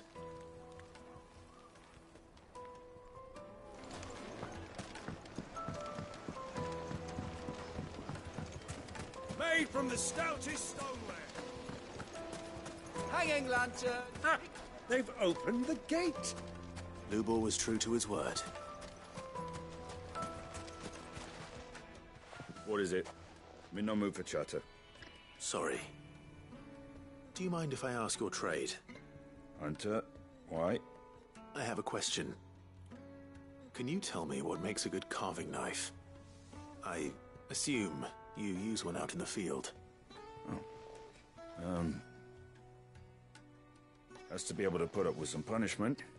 Can't be dealing with a brittle blade, not while I'm on the hunt. If your knife snaps every time you use it, you'll be spending coin as fast as you make it. Times are hard enough as it is. Thank you. I won't keep you any longer. All business, eh? Man after my own heart. So, a carving knife should be hard-wearing and hold an edge. Hardly a revelation. Let's hope Sava had better luck than I did.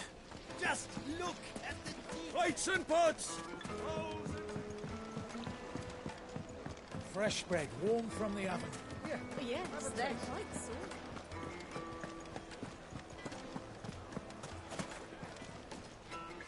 So, how'd it go? You learn anything useful, or should I be looking for a new trade? Only that a blade should be durable and stay sharp. But I don't see how that relates to the spirit of Dalamil. I didn't have much luck either. All the cook said was that he needs his knives to be light. Too heavy and they do his shoulder in. So we're no better off than when we started. Perhaps Lubor didn't mean anything with his Dalamil remark. But that can't be right. I've bandied enough words with the man to know that he chooses them carefully. No. We must be missing something. Something right in front of our noses, most likely. No doubt you're right, but I have to make a start soon. I can't put off making this knife forever. Agreed. Lubor wouldn't like that much. Right. I've been trained to work iron. The cheap stuff, mind. But it's hardy enough if you don't hammer it too thin, and it sharpens up nicely with a bit of effort. Trouble is, it's either durable or it's light. Meaning someone is going to be disappointed. Forge Master Lubor, probably. Is there no one else you can turn to? Someone who knows their metals, perhaps? The other apprentice is no better than to help me with my test. But maybe there is someone I could turn to. A merchant, a favourite of Forge Master Lubor's, who sells metals to tradesmen passing through the Valcroy. I bet she'd know a thing or two.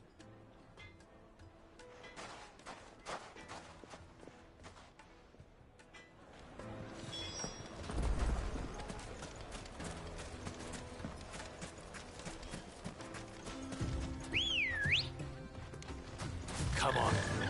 Run like the wind.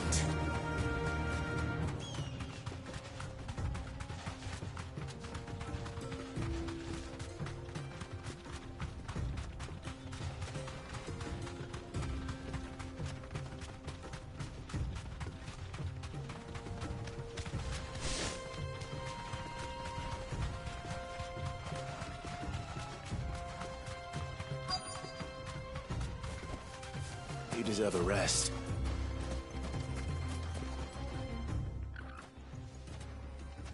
Any luck?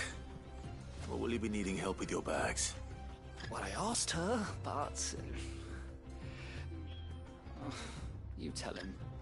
If you're looking to make a knife that will impress a master like Lubor, there are options. They're just not that viable. Featherlight adamantite knives will get passed from generation to generation, never needing so much as a lick of the whetstone. But adamantite ore is unique to ash, so it doesn't come cheap. And it's beyond my skill to handle. Unique to ash. Are there any materials unique to Dalamil? Something which could be mixed with iron to refine it. Make it lighter. What are you getting at? You said that Lubor trained you to work iron. Then that's what he'll expect you to use. But he would have known that it would either be too heavy or too brittle for a carving knife. Perhaps his Dalamil remark wasn't a riddle, but a hint. If it's cheap metal you're using, then there's always limestone, I suppose. Folk first settled Dalamil to get at her mineral deposits. And, if you know the trick, it can be melted down in the furnace to drive out impurities from low-quality iron. Bloody hell! That must be it! I don't suppose you know the trick, do you? It's hardly my speciality, but I've been around enough blacksmiths to know how it works. Looks like I've got some learning to do. Clive, I hate to ask after all that you've done for me, but... Limestone? Fine. I can hardly abandon you now. Besides, I want to know if this is the answer to Lubor's little riddle. I can't thank you enough, Clive. You'll have no trouble finding limestone over in the terraces. The place is bloody made of it. Then I suppose I'll meet you back at the forge. Right you are. I'll see you shortly.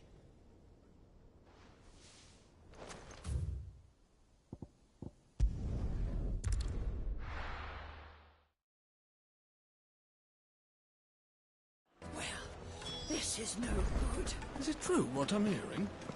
The finest fabric! Take a sniff, good sir. Fresh bread, warm from the oven. Here, have a taste. Made from the stoutest stoneware. Won't crack Everything I've worked for. All those years of toil. Every coin I've ever earned is tied up in this place. Are you all right? The baths are closed. Leave me be. On second thought, perhaps you are just what I need. Might your services be for hire? That depends on the job. I'd have you save my business, the baths. The water's turned scalding hot and all the crystals in Dalamil wouldn't be enough to cool it. I've no doubt that my woes stem from the water's source. But I can't go and investigate for fear of my customers thinking I've abandoned the place. I'm bound to these baths in more ways than one. I beg of you. Go to Dusnoff Terraces. Tell me what you find there. All right. I'll go and take a look. Wonderful. It's not far. Leave the market by the south gate. The smell of sulfur will guide you the rest of the way. These baths are all that keep me from an ignoble end in a debtor's prison. My livelihood, my very life, is at stake.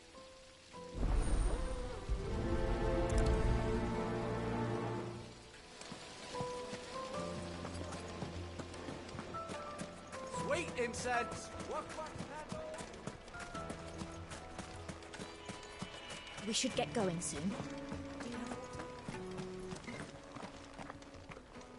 Ah, I'm not too late. What is it, Lubor? A question that I neglected to ask earlier. Where is it that you're bound? To Drake's Fang. To finish Hugo Kupka. Just as I thought. Then allow me to share a secret. Drake's Fang is currently riddled with royalists. Talmeki and Walud are allies, and as you've seen, their soldiers work hand in glove. But no nation has ever before allowed a foreign army to make a barracks of its holiest of holies. Not by choice, at least. And there's more. A man on the inside of the Fang has failed to report for several days. I fear there may be more trouble lying in wait for you on the road ahead. Isn't there always? If you're determined to beard the lion's den, then promise me one thing. That you will enter via the mines, where the guard is lightest. I've lost one Cid already. If I lose another, people will start to think me careless. I don't plan on dying. Not before Kupka does, anyway. Well, so long as you have a plan.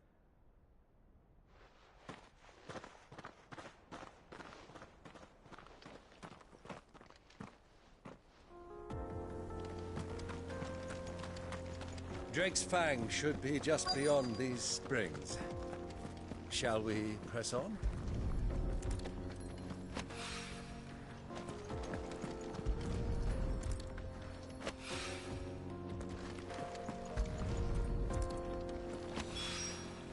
One rock looks a lot like another. But hopefully this is what Sava needs. Come on, girl. The gate's open now. We can press on. Don't tell me you put down roots.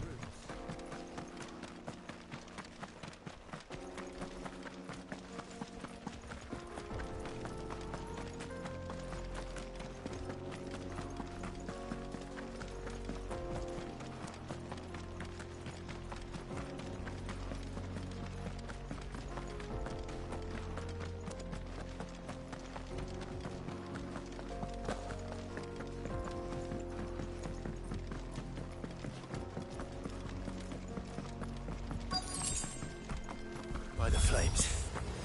That explains the heat. Over here!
Let's cool things down a bit. Let's hope it's enough to keep the bond.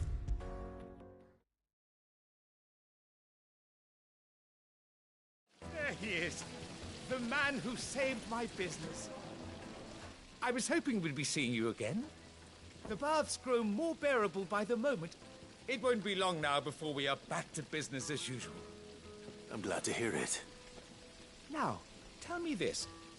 What did you find at the terraces? What threatened to make me a pauper? Not what I expected, that's for certain.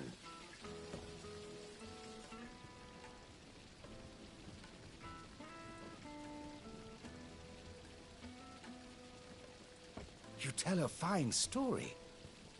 That's not to say I don't believe you, though. Creatures made of flame, eh? That's something new to worry about. But I burdened you with my worries enough already. Here, a small something by way of thanks. Right. It's high time I got back to work. With a little luck, the day might yet be salvaged.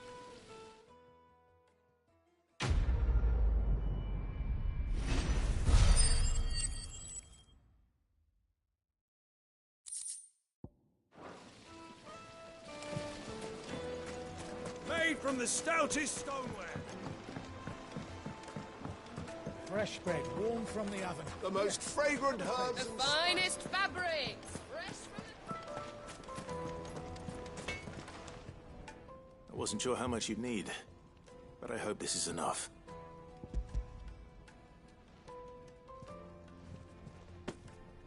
You are one of the good ones, you know that? You and that merchant both, she's got quite a gift for teaching that one. Now, time to see if limestone is the secret weapon we were hoping for.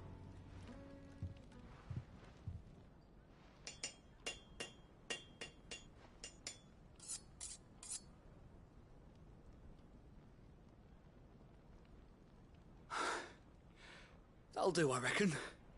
A knife forged from the very rocks of Dalimil. Her spirit, if you will.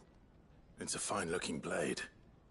I only hope Master Lubor agrees.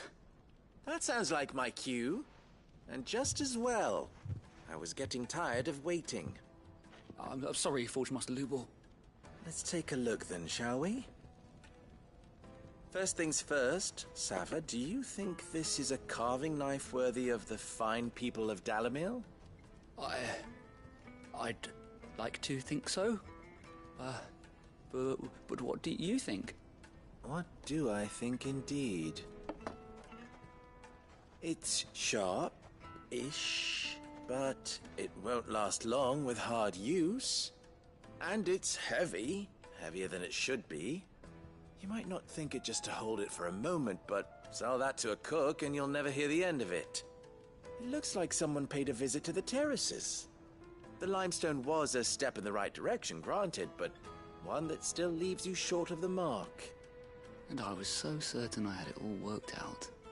I don't know who you found to teach you that little trick, but it certainly shows initiative. Next question. How much do you think I would charge if I'd made this? Well, if it took you even a fraction of the time it took me, I would say you could demand a heavy purse. And who would be able to pay that? The butcher? The hunter? The cooks over at the inn? Dalimil is home to humble traders, not wealthy lords and ladies. Rule number 1 in any business, Sava, know your customers. Yes, Forge Master. This is just about passable. But only just. I'd say you're worth keeping around a little longer. Starting tomorrow, you'll have an anvil of your own. I will. Thank you. I was wondering, what would you do if you were asked to forge a carving knife? I'd do what I always do. Ask who it's for. If it was for the butcher, I'd make sure it holds an edge. For the hunter, I'd make it as tough as Titan. For the cook, light as a feather. And for the nobleman, I'd make it cost an absolute fortune. There goes a master, all right. It looks like congratulations are in order. I couldn't have done it without you. So much for the Forge Master's riddle, though, eh? The spirit of Dalimil had nothing to do with limestone or anything much at all. Meaning, I had you run around for no good reason. You've passed your test. That's all that matters. You'll have a forge of your own in no time. And when I do, I'll craft you the finest carving knife you have ever seen.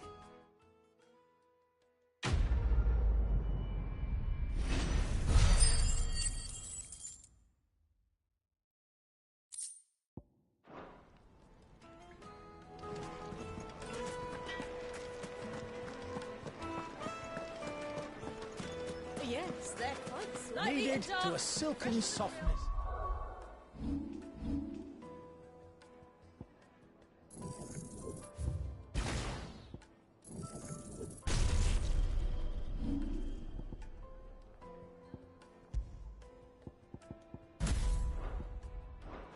Like eating a cloud with a crust.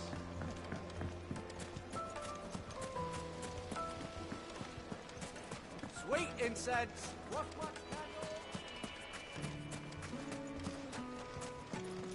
Good day, my lord.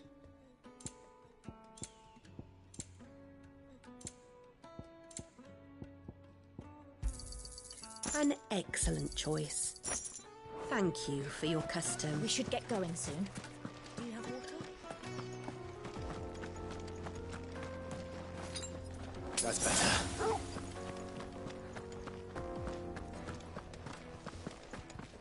Anything I can interest you in? My thanks.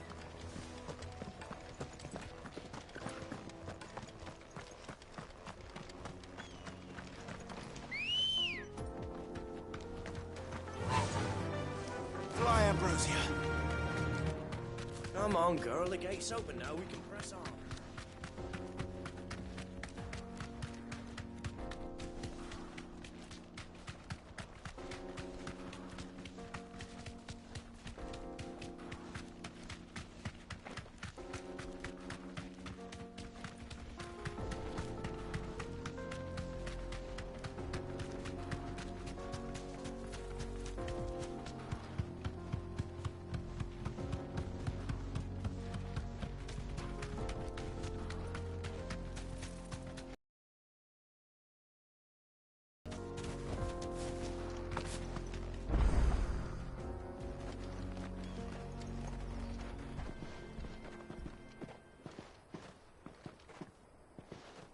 There it is. Drake's Fang.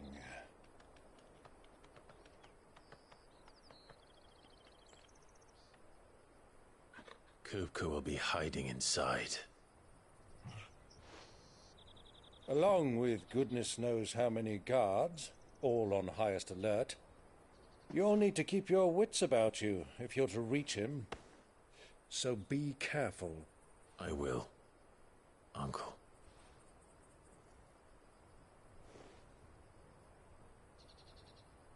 Before you go, Clive, allow me to apologize.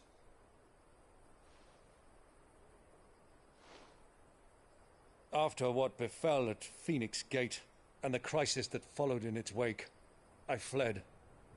I retreated to my counting house and danced attendance upon the vicereine in the hope it would bring me favor. I betrayed my nation to save my skin, like the coward I am. And I'm sorry. Uncle, please. It's not too late, Clive. Rosaria is yours by right, and there are those that would help you to take it back. Had I the courage of my brother, I might already have done so. But that ship has sailed. You, however... No. Forgive me, but I cannot. I fight to build a new world now. A better world. Where men can live and die on their own terms. I was raised in a nation that strove to improve the plight of bearers.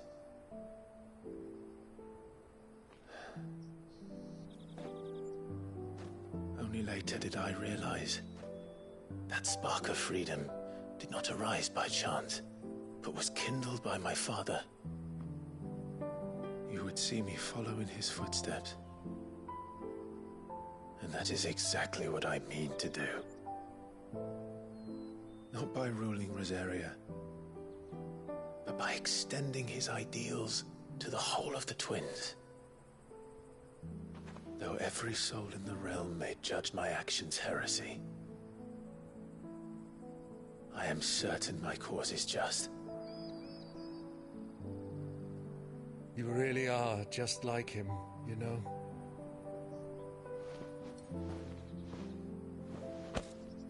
Thank you, Clive, for coming back to me. I am proud to call you nephew.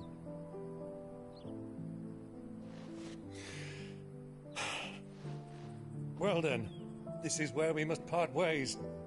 Wish me luck in convincing my Canvarian friend to share his considerable talents. I mean to plunder his coffers and prove myself worthy of a place in your merry band. Till then, my boy. Till then,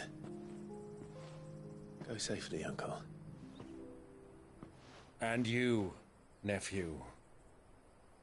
We have much to catch up on, you and I. I shall expect you to regale me with the tales of all your adventures when next we meet. You can regale me too, Torgal.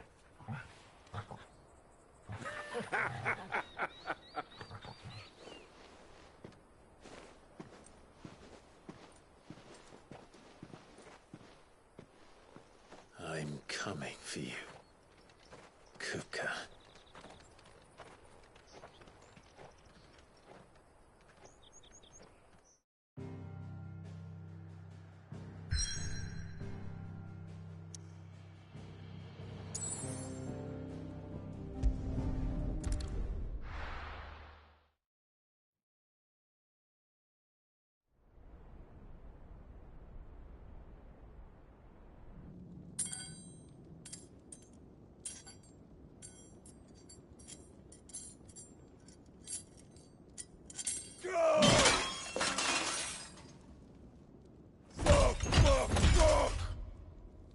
What have they start? What has that gutter rat done to me?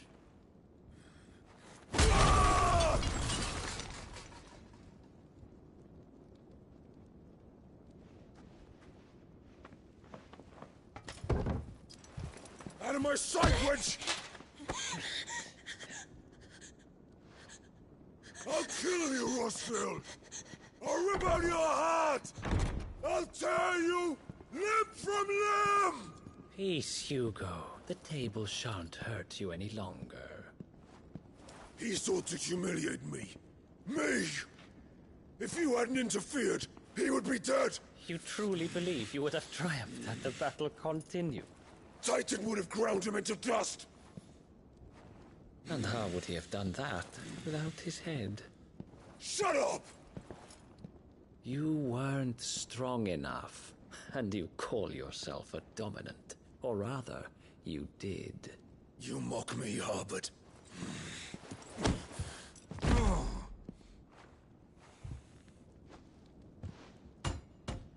Do you see, Hugo? You are weak.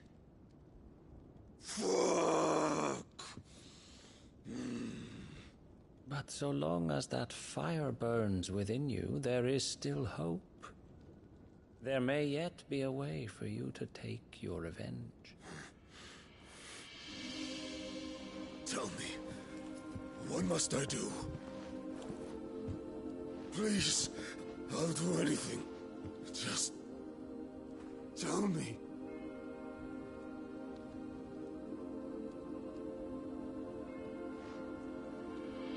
The heart. What of it? A Mother Crystal's heart is the most concentrated source of ether in all creation. Perhaps you could take advantage of that. Of course, the crystal would not yield her blessing to any ordinary man. But then, you are no ordinary man, are you, Hugo? Clive Rossfield stole your power, but others have suffered a similar fate, and still managed to find the strength to conjure their icon. Like Benedicta Harmon. She too drank of the ether and gained a power beyond human understanding.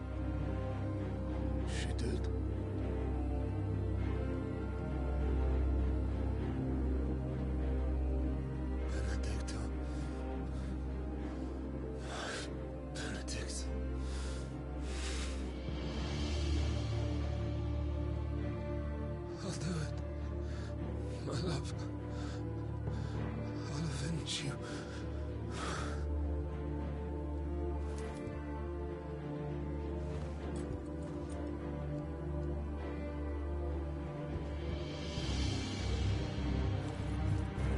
Run along now, Hugo. You need only follow the light.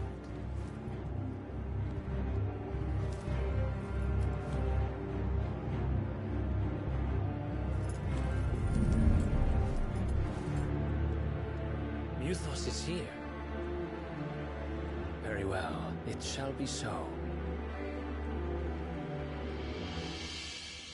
You may leave everything to me, Your Majesty.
Royalists bring them from Ash?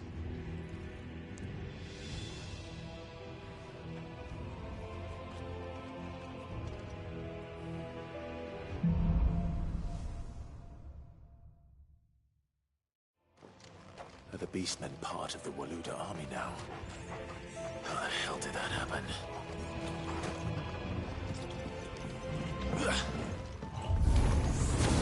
Spotted us. Get him!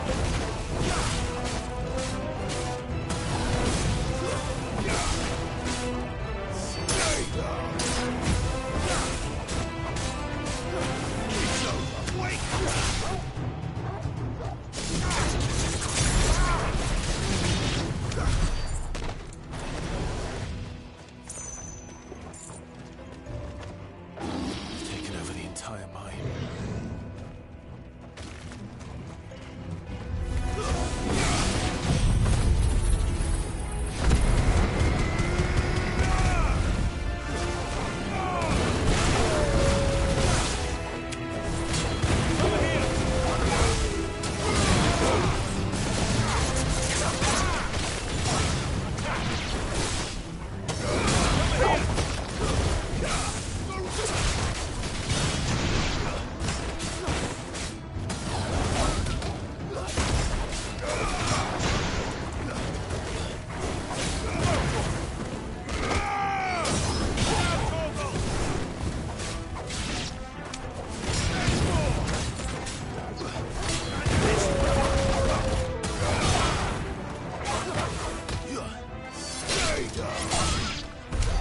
So much for the men of the Rock.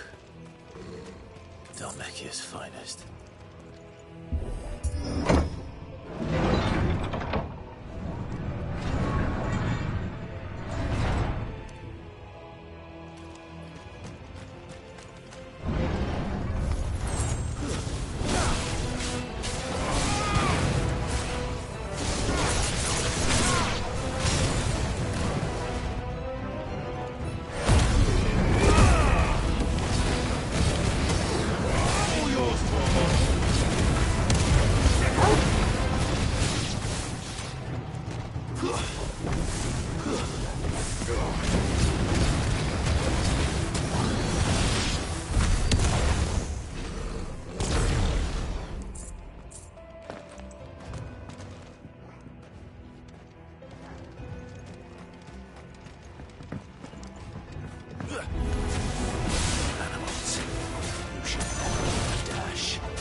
Stairs. This must be the way out.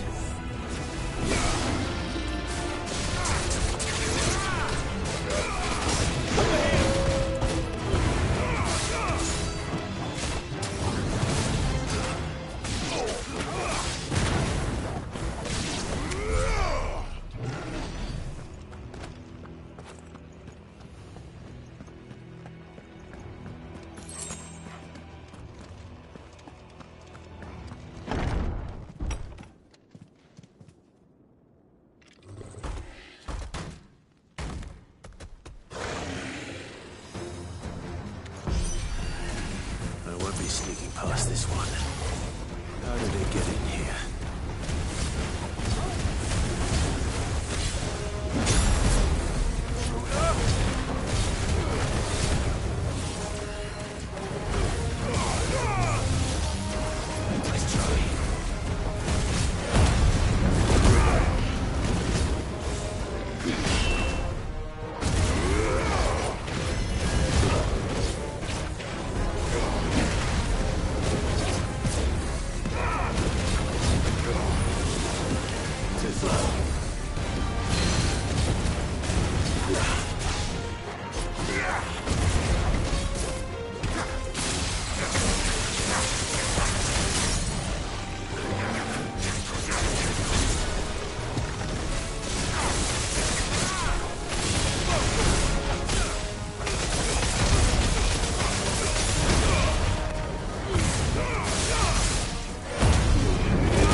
Flames. Come on, Torgal.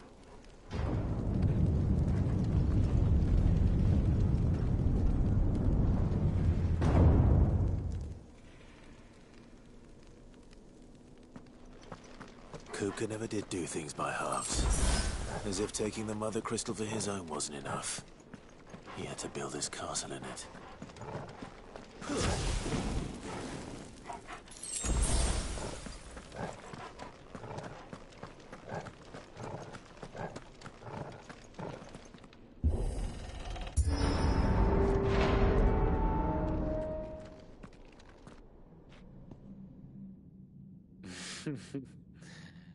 Let the trial begin.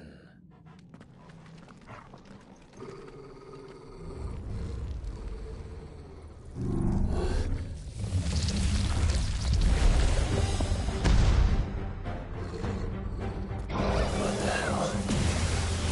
With me, Torgal.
Seems we're expected.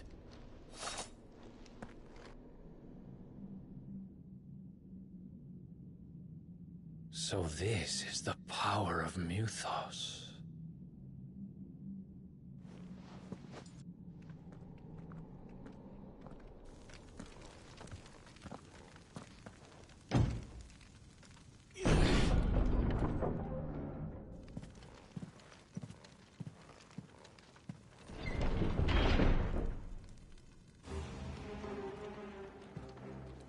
Did the orcs do this too?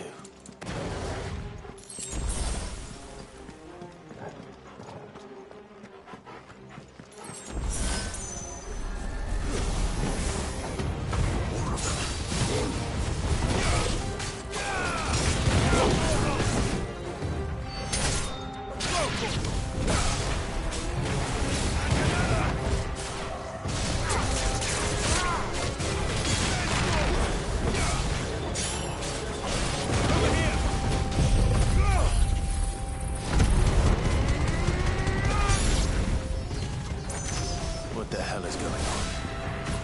Is this here for me? Or for him?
First orcs, now these nightmares. Is this your doing, Ultima?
You've been busy, Kupka.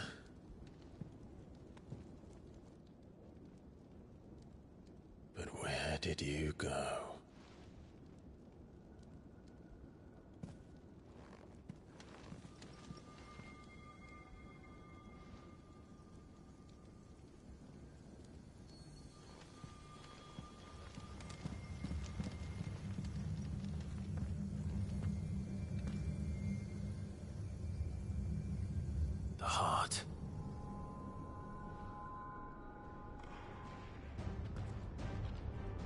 activity in the sanctuary. I can feel it. Come on, Torgal.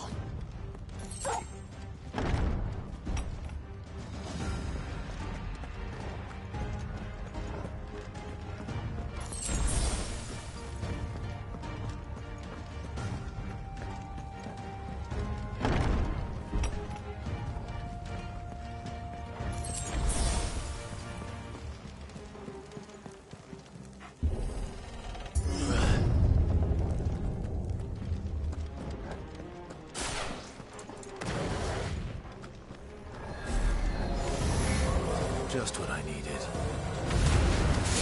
Over here!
Benedicta, my everything. I've missed you so much. Kuka!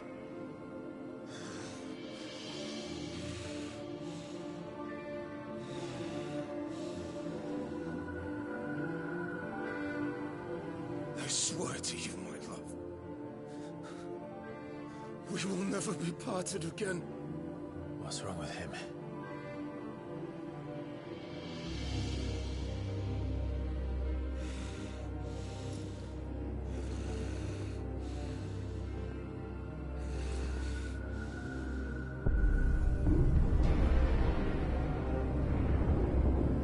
You got away from her!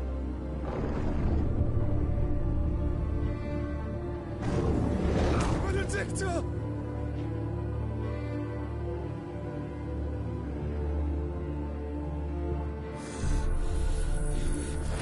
I'll kill you, Roswell!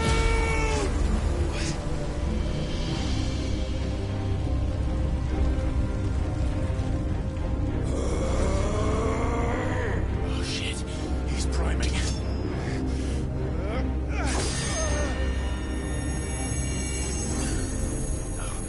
Not now.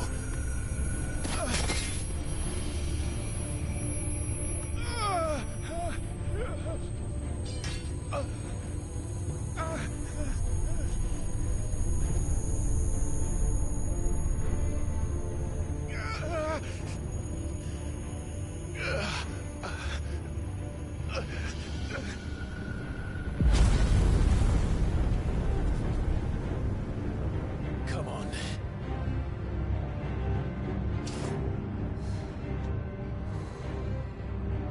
Find him.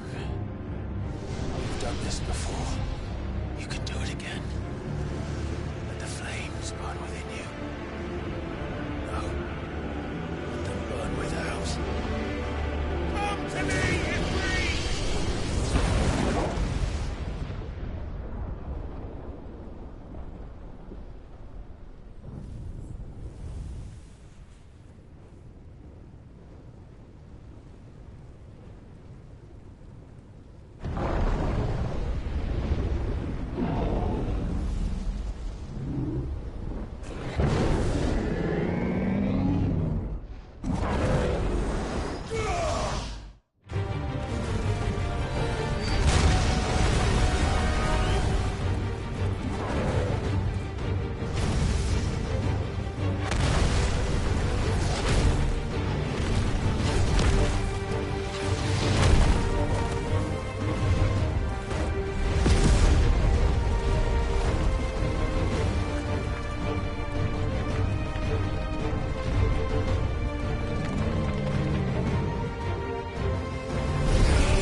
But if you can do it, then so could I!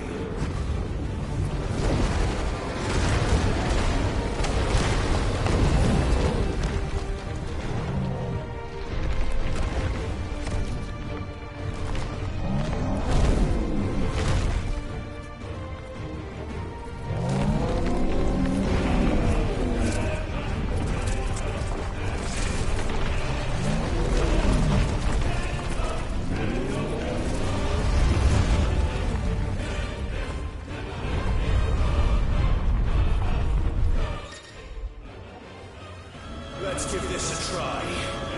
Not bad.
What do you want? Your soul is tainted with worthless human will, yet your thirst for power remains undiminished. With every sip you take, you grow in strength, and soon you shall achieve perfection. I don't know what you're talking about. You will accept us, Mythos. It is inevitable. You were created for this purpose, and you shall serve it. Never!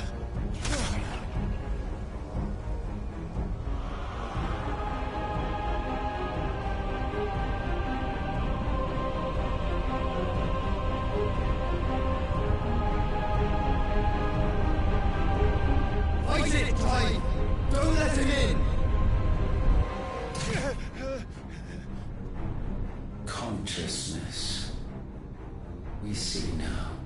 Human will is so insubstantial it cannot exist in isolation. You mitigate its weakness by interweaving it with your consciousness.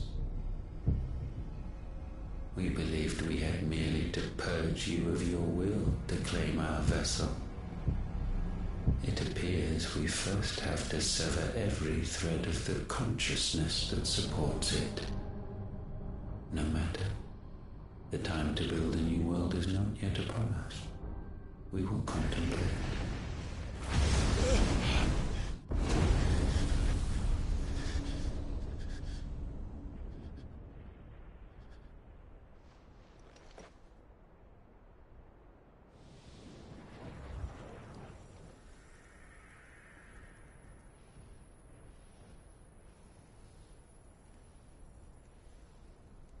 Thank you, Joshua.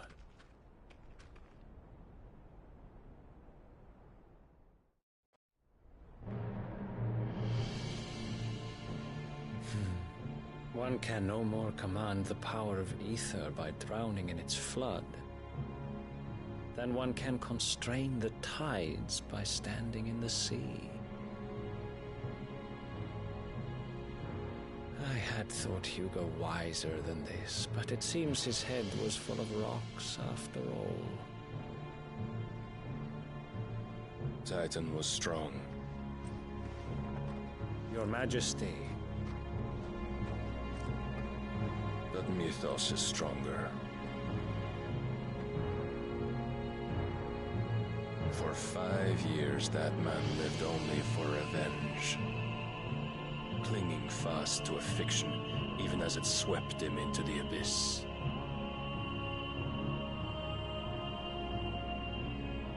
One cannot change one's nature through force of will alone. Only the Almighty can do that.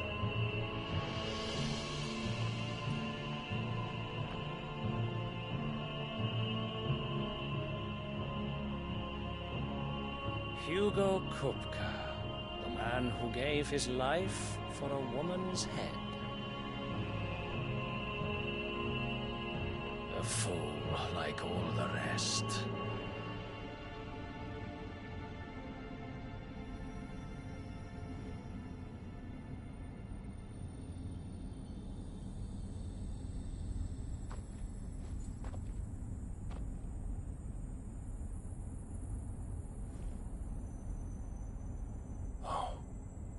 That the death of a mother crystal should be so beautiful.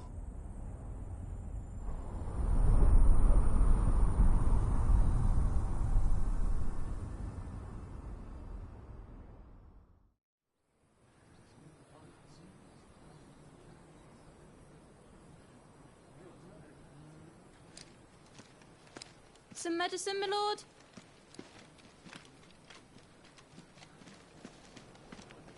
I have salves, potions, anything you need. Stop bothering me, urchin, or you'll feel the back of my hand.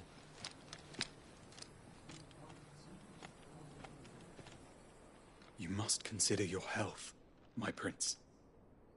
If a show of force is needed to keep the Dalmex at bay, you may trust in your dragoons. I beg you to call on Bahamut only as a last resort. His strength comes at too great a cost. The Empire agreed to an armistice with the Republic, and yet the Emperor still plots its ruin. For now, the Dalmex suspect nothing, and as long as I can hold their gaze, war need not be inevitable. But more than that, Bahamut is the champion of the Empire. When our people look to the heavens, the sight of him gives them hope.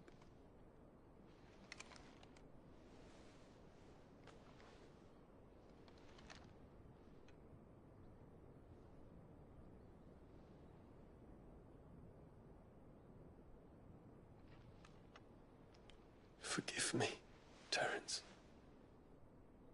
Would that you were my master. But alas. I will always be your loyal servant.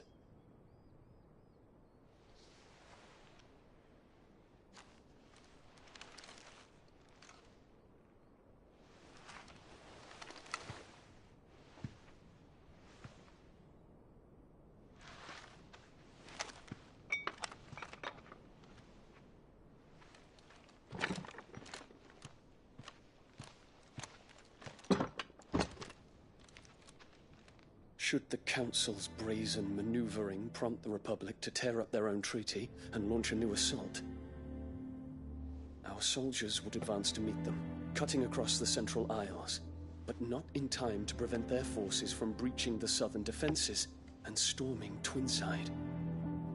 And so the capital would become a battlefield. Thousands of innocents would die. I cannot allow that to happen.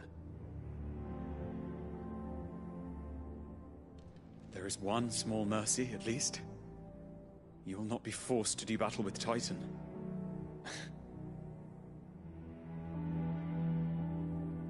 Would that I could avoid doing battle at all. 1,000 pardons, Your Highness. What is it?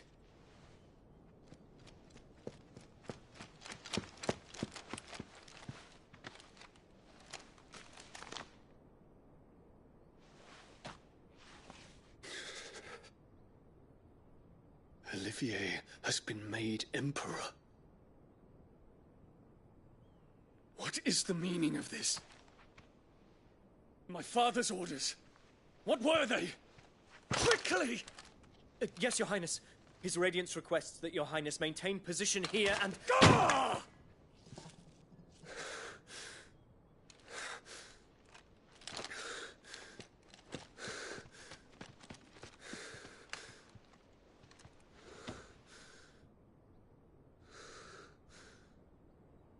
Terence.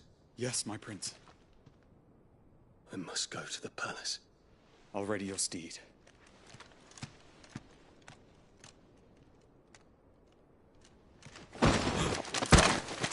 What is it now?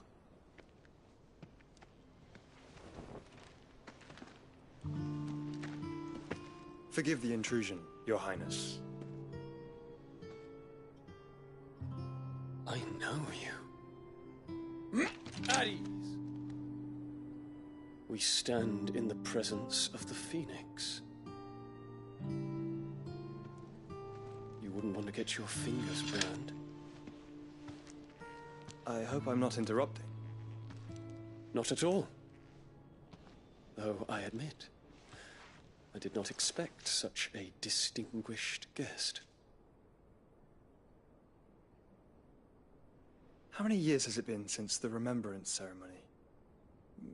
20? I thought you long dead.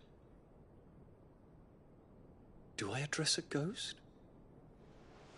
Many have told me that I look like one. But no.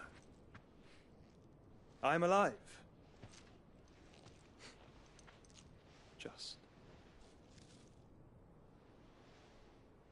Prince Dion of the House Lesage, I have a tale to tell you.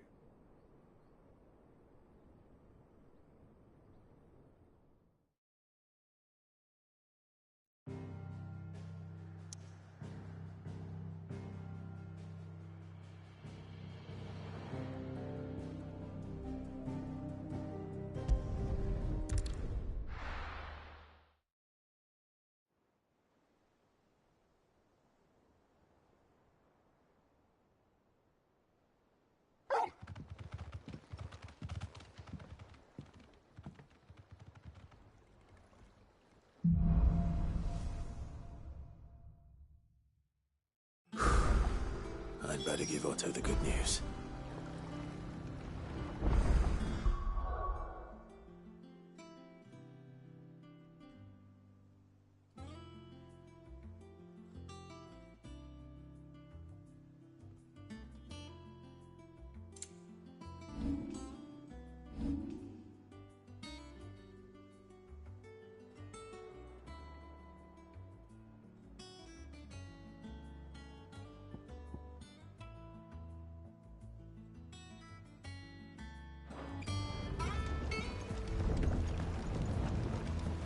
Walkways need Welcome home, patching up. Sid.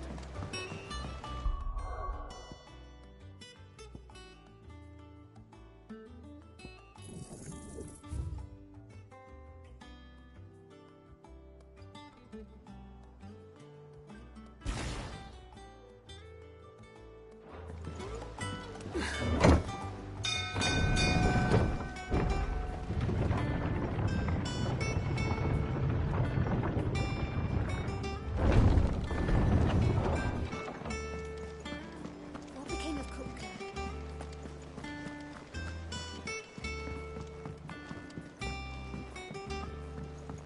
We're seeing troops amassing at every border crossing.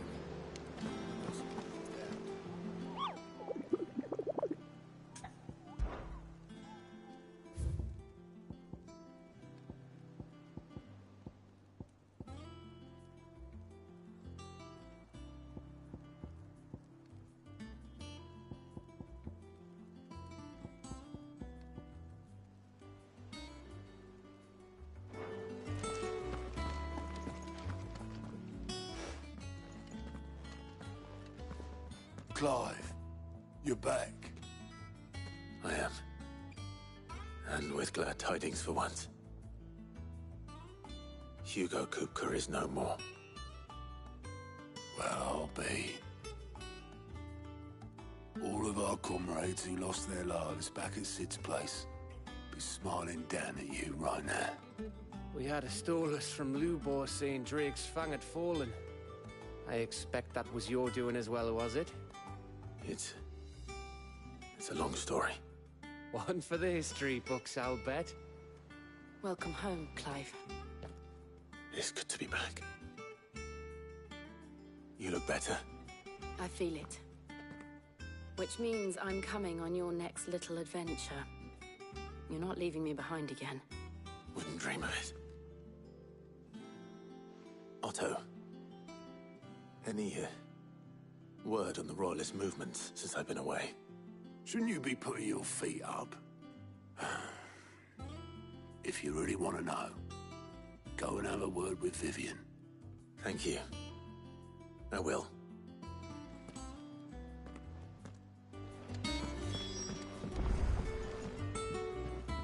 Ah, the conquering hero returns. And with hardly a scratch on him. I may have picked up one or two. Well, the fact that you came straight to me instead of visiting our resident physiker suggests that you picked up something more important. A scent. The scent of Waludas. The very same. But whatever plans Kupka was hatching with the Royalists, he took them to his grave. As did his men. Slaughtered by the orcs who'd taken over the Fang. Orcs, Vivian.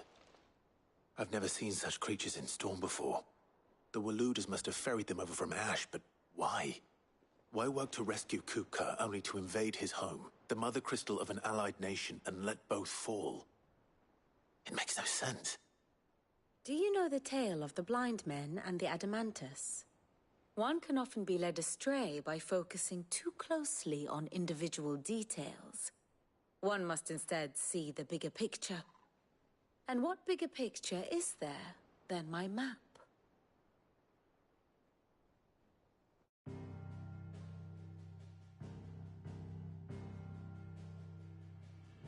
The Kingdom of Waloed claims dominion over all of Ash.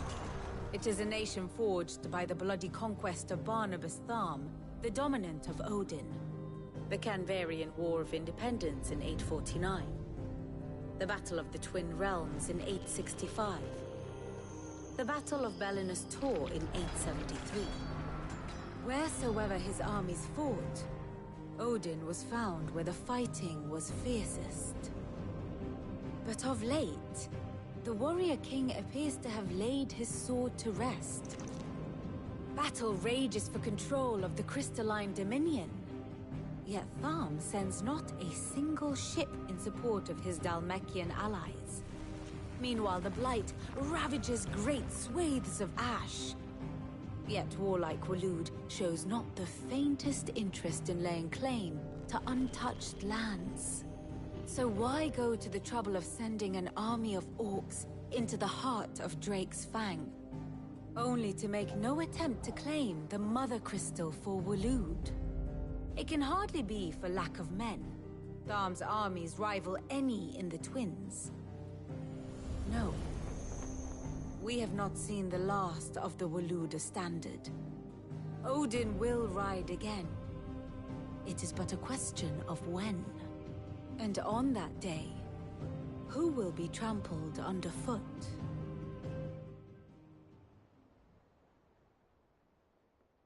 In summary, I know not to what end the Royalists betrayed Kupka.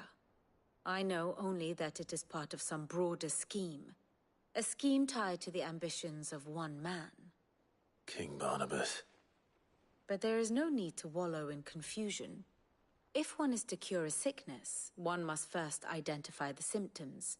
And your Lord Uncle has volunteered to do just that by keeping an eye on the Royalists' movements.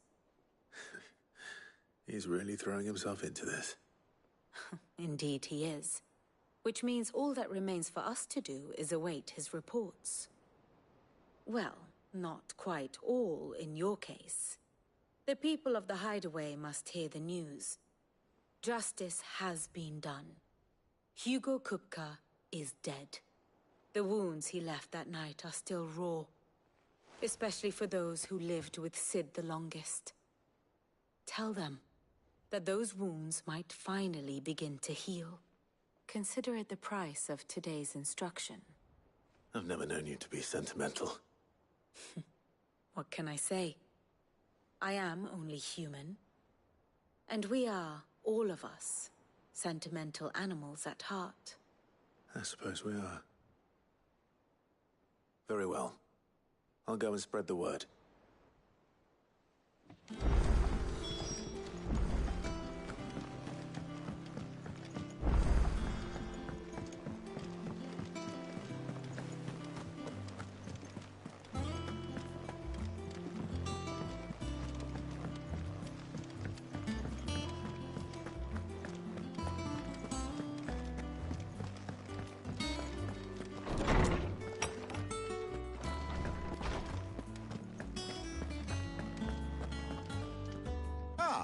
Clive, have you come seeking the gift of knowledge? No. To share mine, actually. Hugo Kupka is dead. Oh my. Can it really be true? Look, he's crying.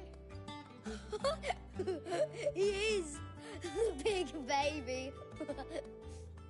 And with good reason, children. These are tears of joy.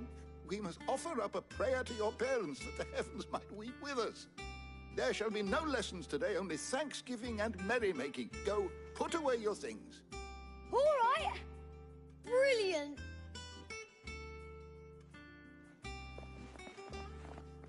Finally, a new dawn has broken. It has. Thank you, Clive. I cannot wait to share the good news. Hippocrates.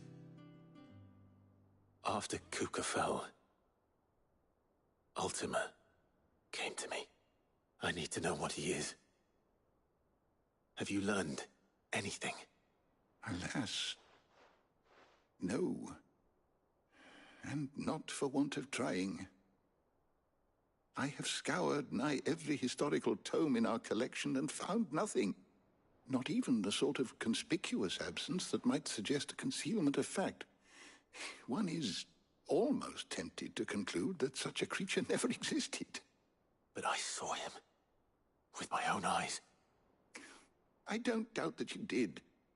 Alas, it seems you are the only one who has. To others, he reveals naught. We see only that which he leaves in his wake, like some terrible force of nature beyond the ken of mortal man. A bringer of death. Whether the Ultima you met with was the being itself, or merely another projection of its power, I know not. But until I do, my investigations shall continue. Thank you. It means a lot.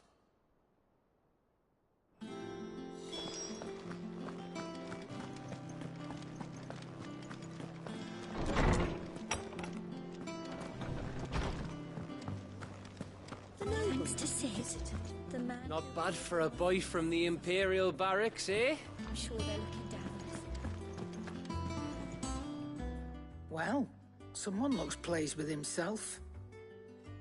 It's true what I'm hearing, then. Nothing escapes you, Lady Karen. It's true. Kupka is dead. No more looking over our shoulders, then. Good. I'm starting to get a crick in my neck. Don't let it go to your head, though.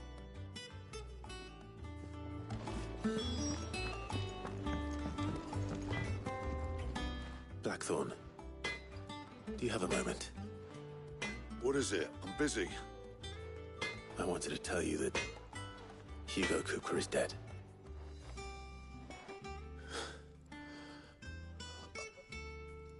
I can't tell you how long I've been waiting to hear those words. This is it then. A new beginning under a new Sid. I'll try to live up to the name.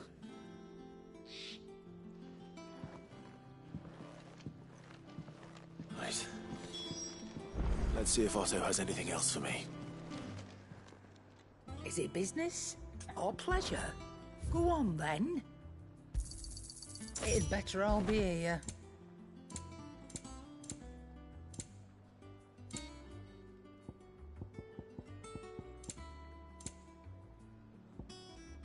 Finished, are you? I heard what you told Nan about Kupka. Hopefully all our old friends can rest easy now. Clive. So, will it be? Not my best work, but it'll do. You can thank me later.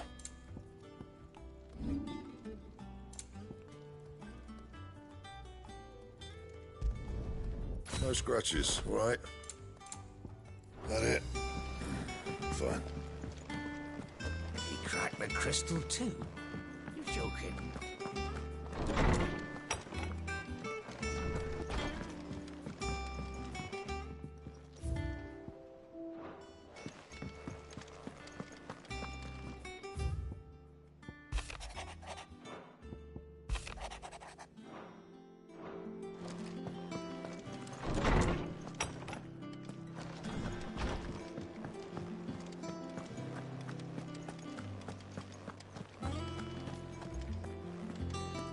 Her ship lies still in harbor, her soul sails on the main.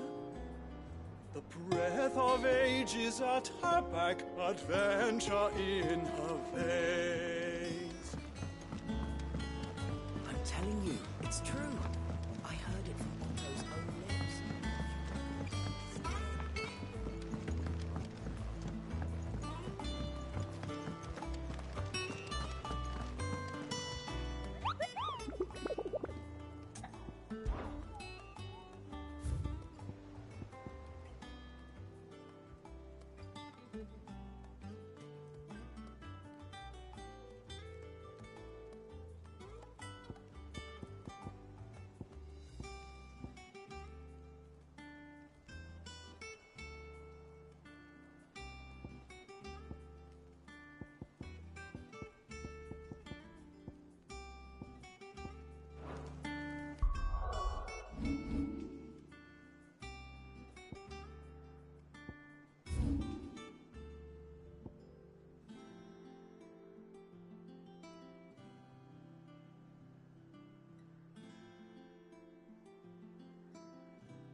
Come on.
Well, Clive, it looks like you're gonna need an even bigger sword.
blade yet hungers, and so do I.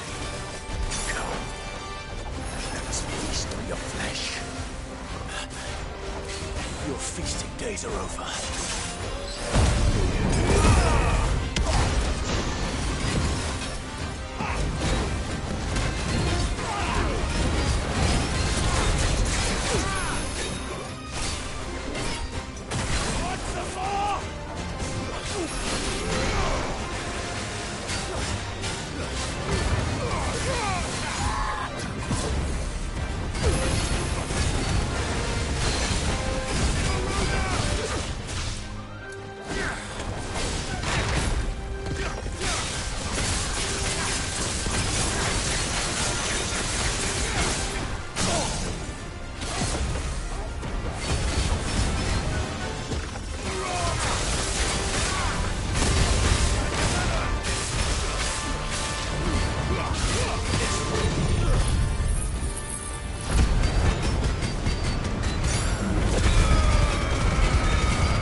Those who kill for sport deserve no better.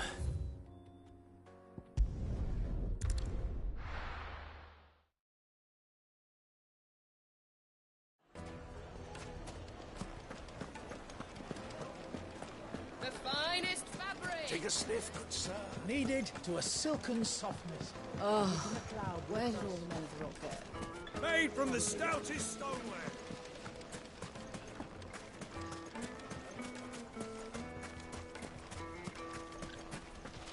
Anything I can interest you in? My thanks.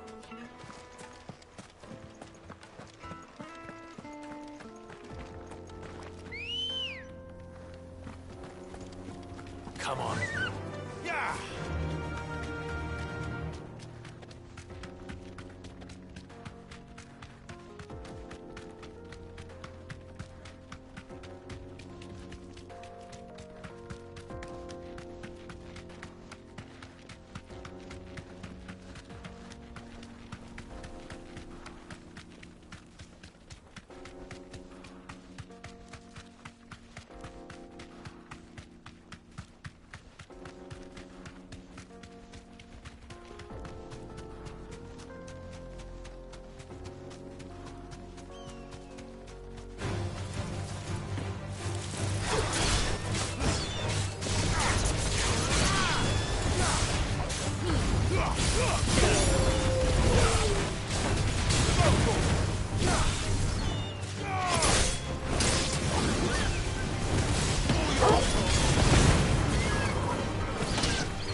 Ready, go?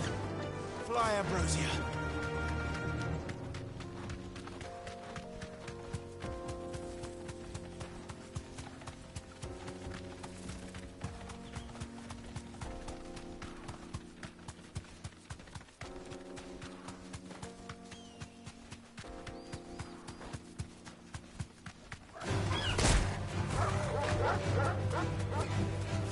Thanks, Gal.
They don't look happy.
Peace at last.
Ready, girl?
Playtime for the pack, is it?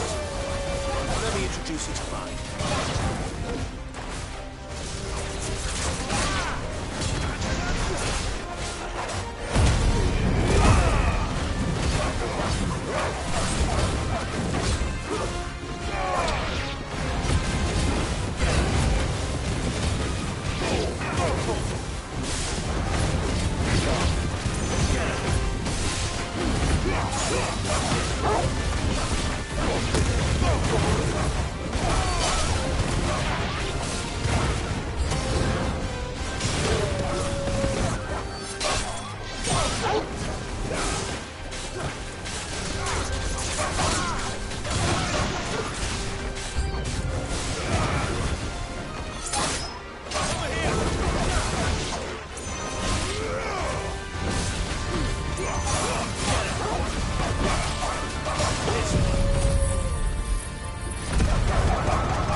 And then there was one.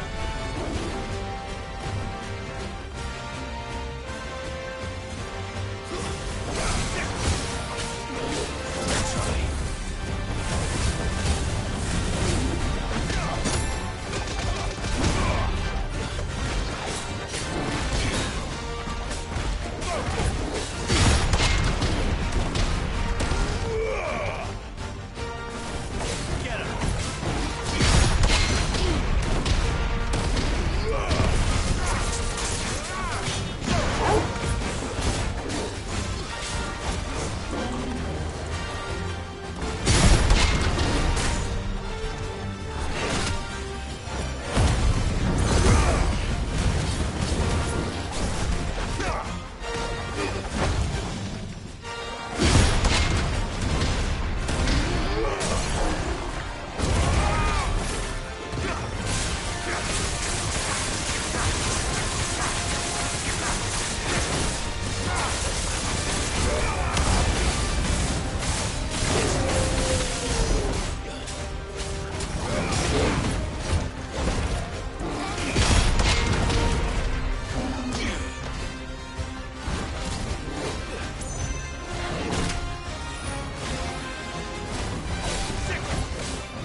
Wasn't too bad, was it, Torgal?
Stay sharp. We don't know when those bastards will be back. Anything catch your eye? Thanks very much. Much obliged. Thanks very much. There you go. Thanks very much. There you go. None left, I'm afraid. Fairly well. Thank you for sticking with us. Can't exactly leave old Martha in the lurch.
Ugh.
This one has a little more life left in it. All right, then.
back to sleep with you.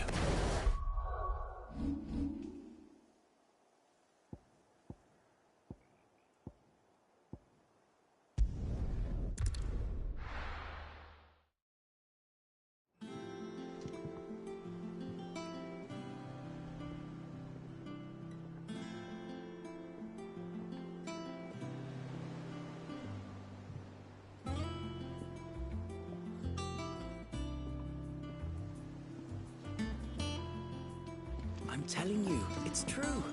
I heard it from Otto's own lips. Hugo Kupka is... Well, don't just stand there, go. You're rubbing me blind, you know. You'll not find a better price than that. It'd better all be here. You're rubbing me blind, you know.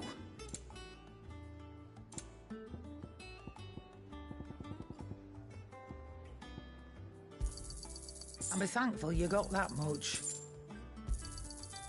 I reckon I can find a buyer.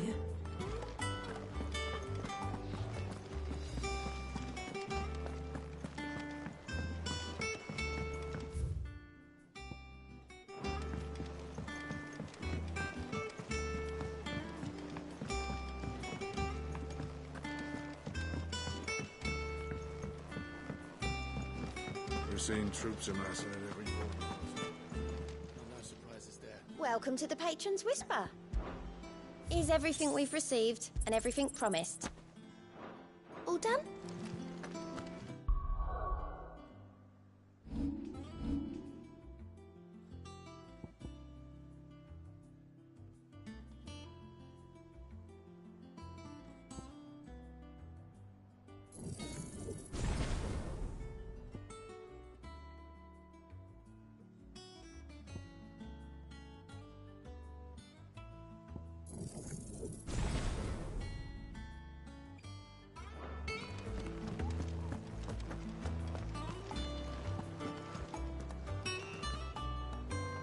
You barely sat down since you came home. Vivian got you running errands or something? Just spreading the word.